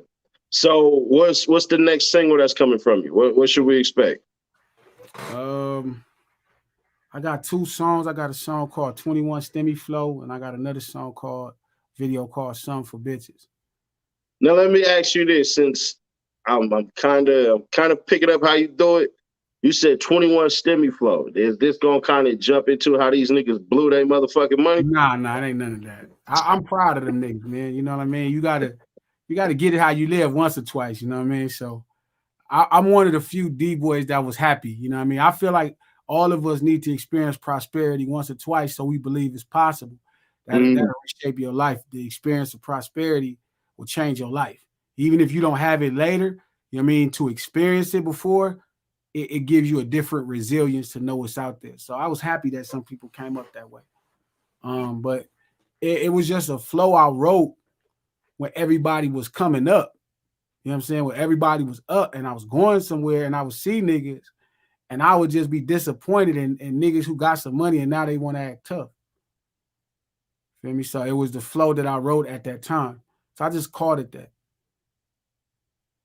It wasn't really, I didn't want to name the song with the song. I just named it because that was the time that inspired me. A bunch of niggas who got some money acting like they tough now. See, I'm cool with niggas coming up. I just don't act tough now. Right. I got a couple dollars. That's so yeah, it wasn't like it's nothing to do. Like I definitely wouldn't be writing about that shit. I seen that. Yeah. That's an interesting way to see. But that goddamn it, that's how you convince a motherfucker to pull up on these goddamn things. Yeah, facts. Are you artists that's on here watching this right now? Listen to how this man just said about just his title. That's called effort and energy. You know what I'm saying? All you rappers that's watching this shit right now, bro, this is the type of shit y'all need to do. Stop being lazy. You know what I'm saying? This is, yeah. Oh, man. That's really all it be, a lot of intellectual lazy actions. But thinking is a very time-consuming thing.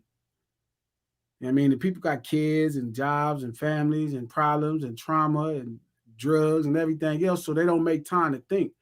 Me, I'm sober all the time. I ain't got no kids and I got some money, so all I got is time to think. So you don't drink or nothing? I ain't never drank or smoked. I ain't never drank a cup of coffee. Feel me? So all I got is time to think and read and pump this motherfucking brain up. Get better. That's interesting. Yeah, because I don't smoke weed. I never been a weed smoker. Yeah, I never tried it, never in my life. So I ain't never touched that shit. That shit ought to be poison. I ain't never drank a beer. I ain't never drank a wine cooler. Nothing, dog.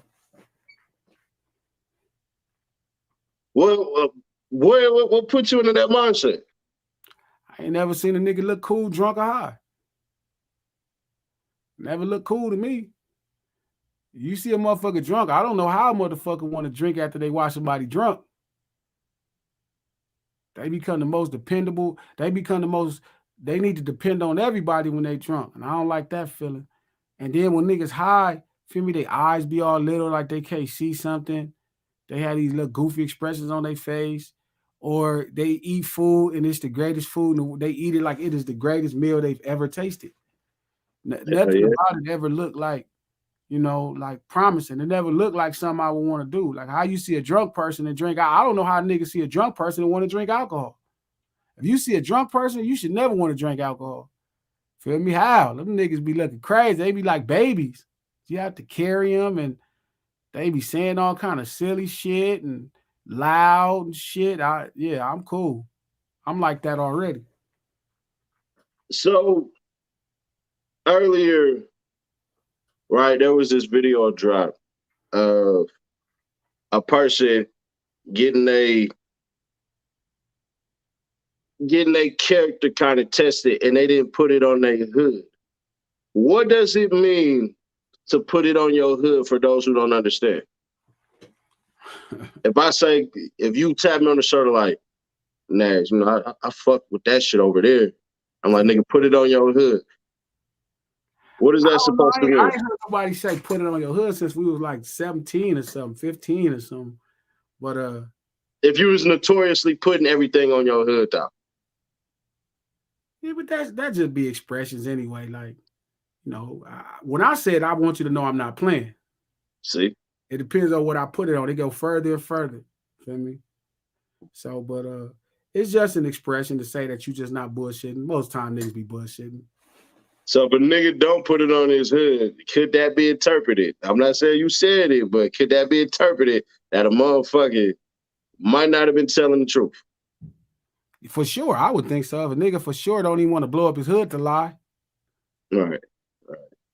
Yeah. If a nigga don't want to blow up his hood to lie, like, feel me? I don't know quite how to feel about that. I don't know if that's a real nigga or whoever did it, or if that's just like you just admitting you. Man, I don't know what be going on these days, man. I really just be handling my business. Yeah, I'm still trying to figure it out too. I got told, you know what I'm saying? I had people that was, you know, obviously I had people that was there. Niggas calling me all type of lie. I'm like, my niggas don't lie to me. You can lie to your mama, lie to the police, lie to your girl, but nigga, don't you lie to me. really, whatever be going on, and it was for that moment. Right. Feel me? Outside of that, it was for that moment. Feel me? Once that moment is flee, it's done. Other than that, because you know, I quite don't know what we're talking about, but whatever be happening in these streets, it's at that moment. You feel me? Right. And that's the moment right then and there. And you got to figure out what's gonna happen at the next moment. So they want to know if you're gonna put out a Block Boy 2. Block Boy 2. Wait a minute, Block Boy. I didn't do Block Boy. Let me see. There's some shit they was talking about. Let me see. Y'all can ask y'all questions now. This is a segment of the interview where y'all can ask y'all questions. Trying to figure out the fuck this thing is talking about. Let me see something. We got haters in the chat. Yeah, them is fake profiles, bro. Them is fake profiles. Man, too many people know exactly why I am. Gotta have haters. Yeah, like it be cats in my chat. They be creating fake profiles of people and all that stuff. They don't really know who I am, so they don't know how easy it really is to contact me. Like I'm not that difficult to get in contact with. They said Glasses and Mac still cool. Yeah. I talked to Mac ass last week. He building the Cadillac, supposed to be the cleanest Cadillac two-door Brougham in the history of two-door Brahms. Man. So Nipsey questions. I peeped the song. Okay, so ask a question then. Oh man, what the hell? Y'all want to ask a question? Ask a question. Who's your favorite East Coast rapper? Jay-Z. Jay-Z by far.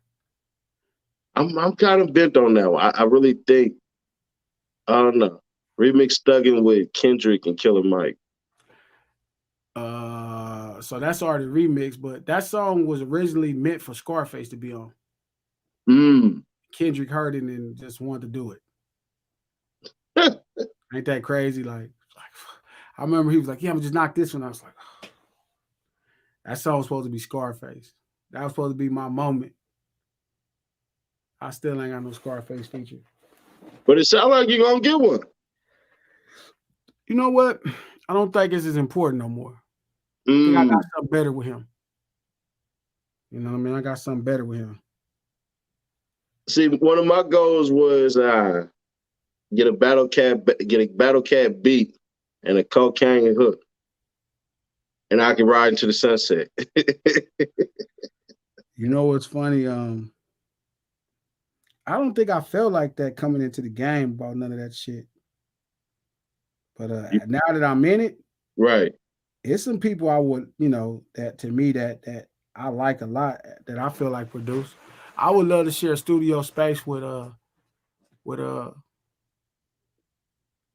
don't know how much I got to offer, but I would love to share studio space with Pharrell, even if he ain't producing for me, just to work on an idea with him.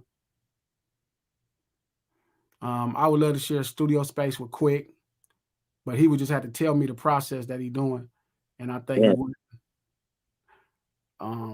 He was just in Oklahoma City, and I put the word out. I was like, look, if he need me up there, let me know something.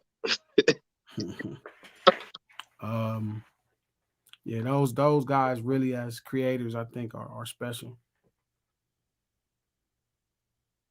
That shit, yeah, nah, it's I don't know. I still got that security. I'm the muscle shit.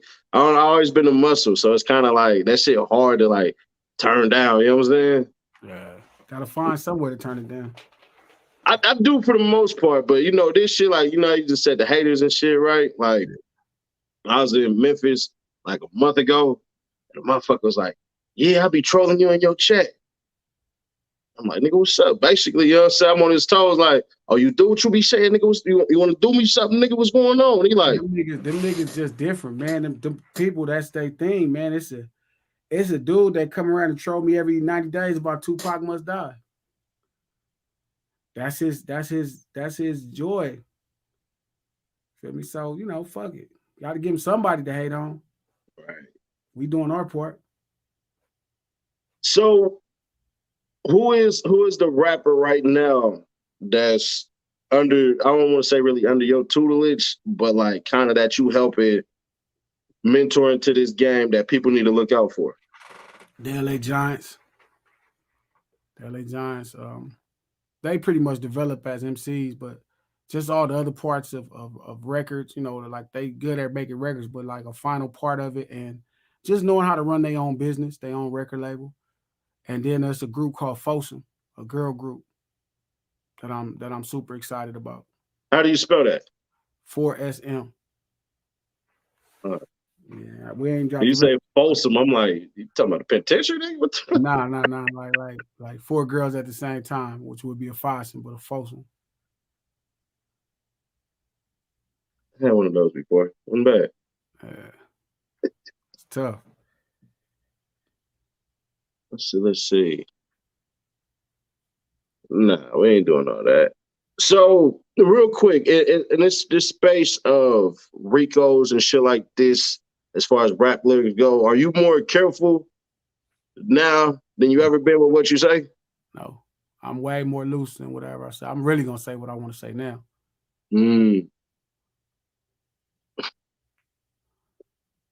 That's funny. I'm really gonna say I really ain't holding back now. Well, why is that? Just my time. My time. I ain't no more. What am I censoring for? Right.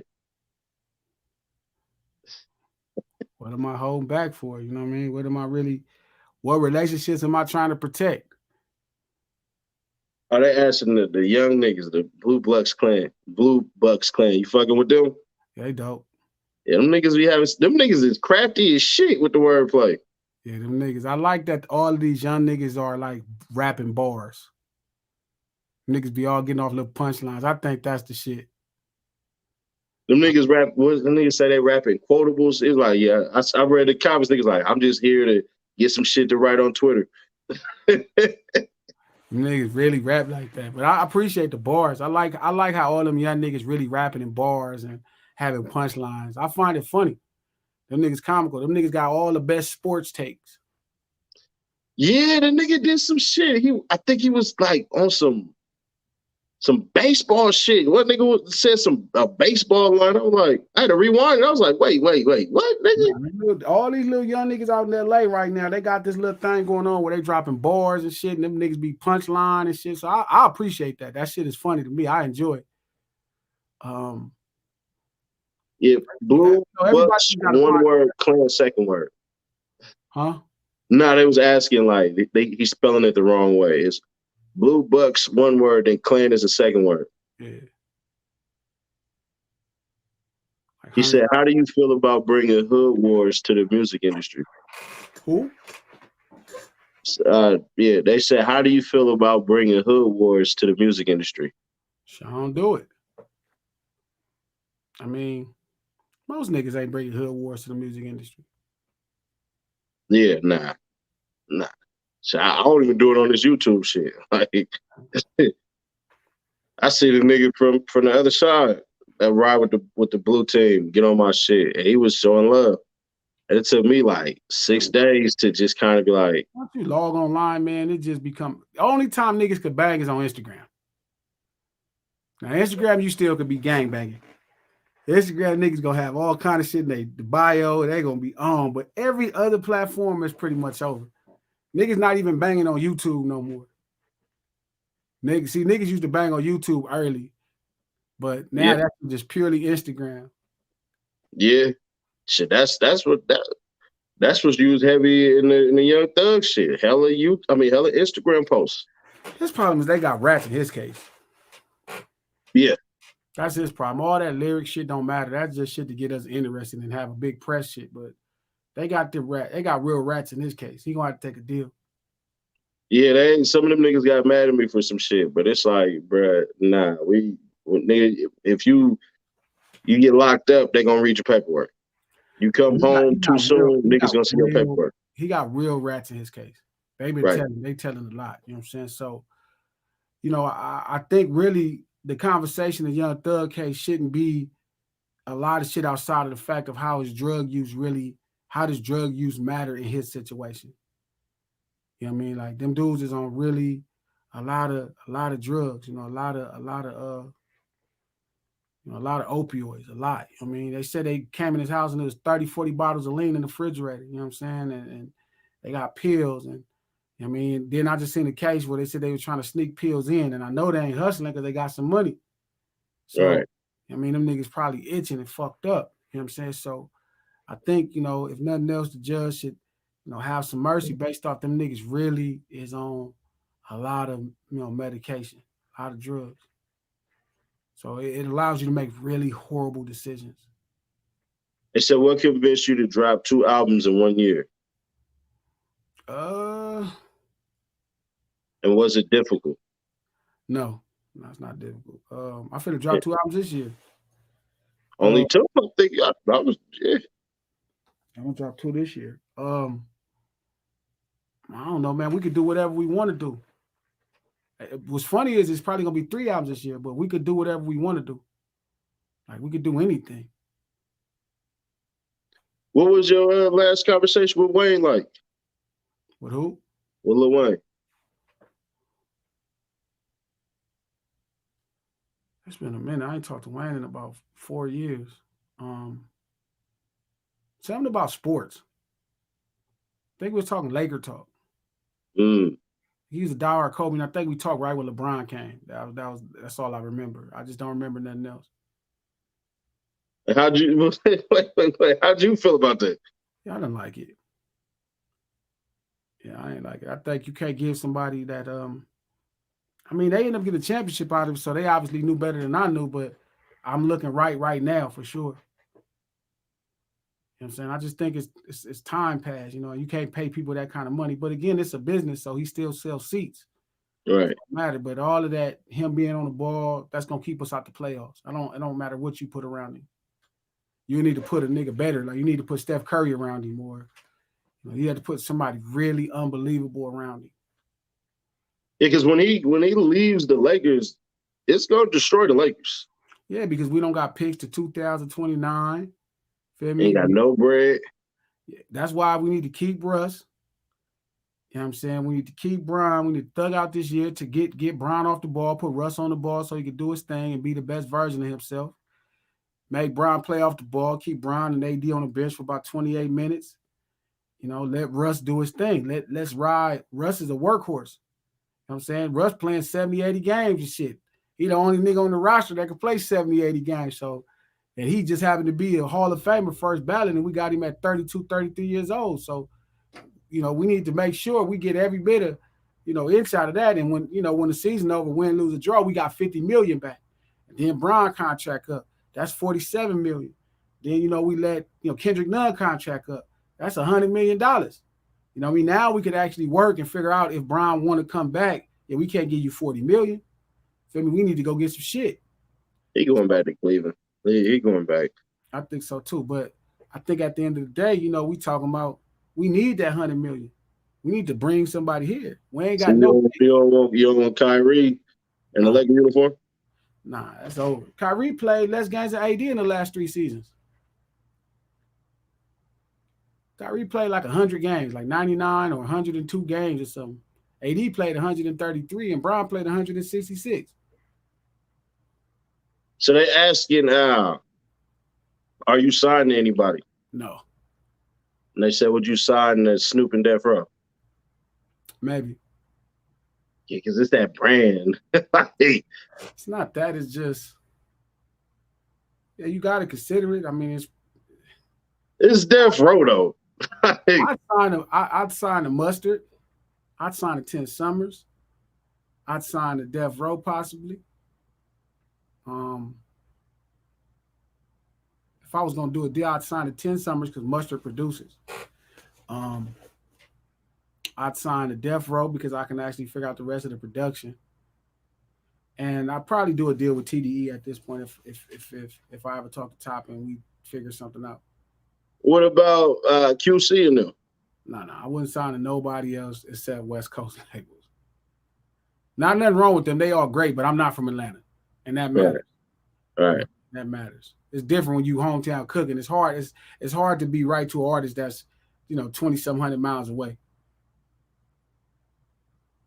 Yeah, but I mean, kind of your brand has been expansion though, too, though.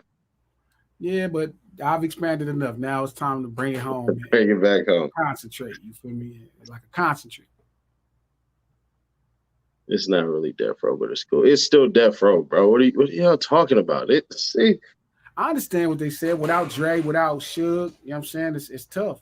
But I think Snoop got a good vision. I love what Snoop's vision was for the East Siders. Right. What could a nigga really say? That nigga made them niggas multi-platinum. This is a 20 crib nigga and an insane crib nigga. So to make them niggas platinum, that's an achievement. He was able to kind of get the Dog Pound. I think they almost got another gold album. So he got an idea if you fit his vein of branding. But I like Mustard brand a lot, so I would do something with 10 Summers. He's a producer. I like Dog. I like Dog and Death Row, and I like TDE. So if they wanted features and all that and everything like that, what's the best way to contact you? Or are you even doing features? I mean, shit, as long as it's on, jamming. Straight up. So where would they hit you up at? I'm just Google me. Glasses low. Just Google me. I'm everywhere. Straight up. It's because it's all platforms is good. Right. So plug in some social medias where they need to follow you and everything like that. I'm Googleable. Just Google me and pick one. You know what I mean? I'd rather you follow me on Spotify, but I don't think you could contact me. You could follow me on YouTube, which is Glasses Malone TV, and everything else, I'm Googleable. I'm going to definitely put it in the description and tag it in the what's the name. Yeah. I'm going to leave it in the comments and everything. I'm curious to see what Gotti going to do with Mozzie. They been cool, though. What y'all don't know is them cats been cool. Like, y'all don't know this shit, but Mozzie Gotti, that nigga's a cold businessman, man. His program is special. Right. I necessarily wouldn't do a deal with Brody because he, you know, it's in Memphis, but he got a cold program. He's a young mogul in Omega. That's a special. So then what about Empire? Or does it need to all be SoCal? Nah, I wouldn't do nothing with Gazi in the back. Yeah, no. Gotta be all home cooked meals from here on out if I'm gonna do it. Right. Gotta be all home cooked meals. Right. I'm looking at it and all this shit. Well, yeah, shit. It's been 2 hours on it, man. I appreciate you taking time out of your day to spend it with us, man. It's been a blessing. It's been a high blessing. I had no idea when I jumped off on this shit. Big Glasses be kicking it on the channel, man. It's all love, man. Shit. That's how we do it.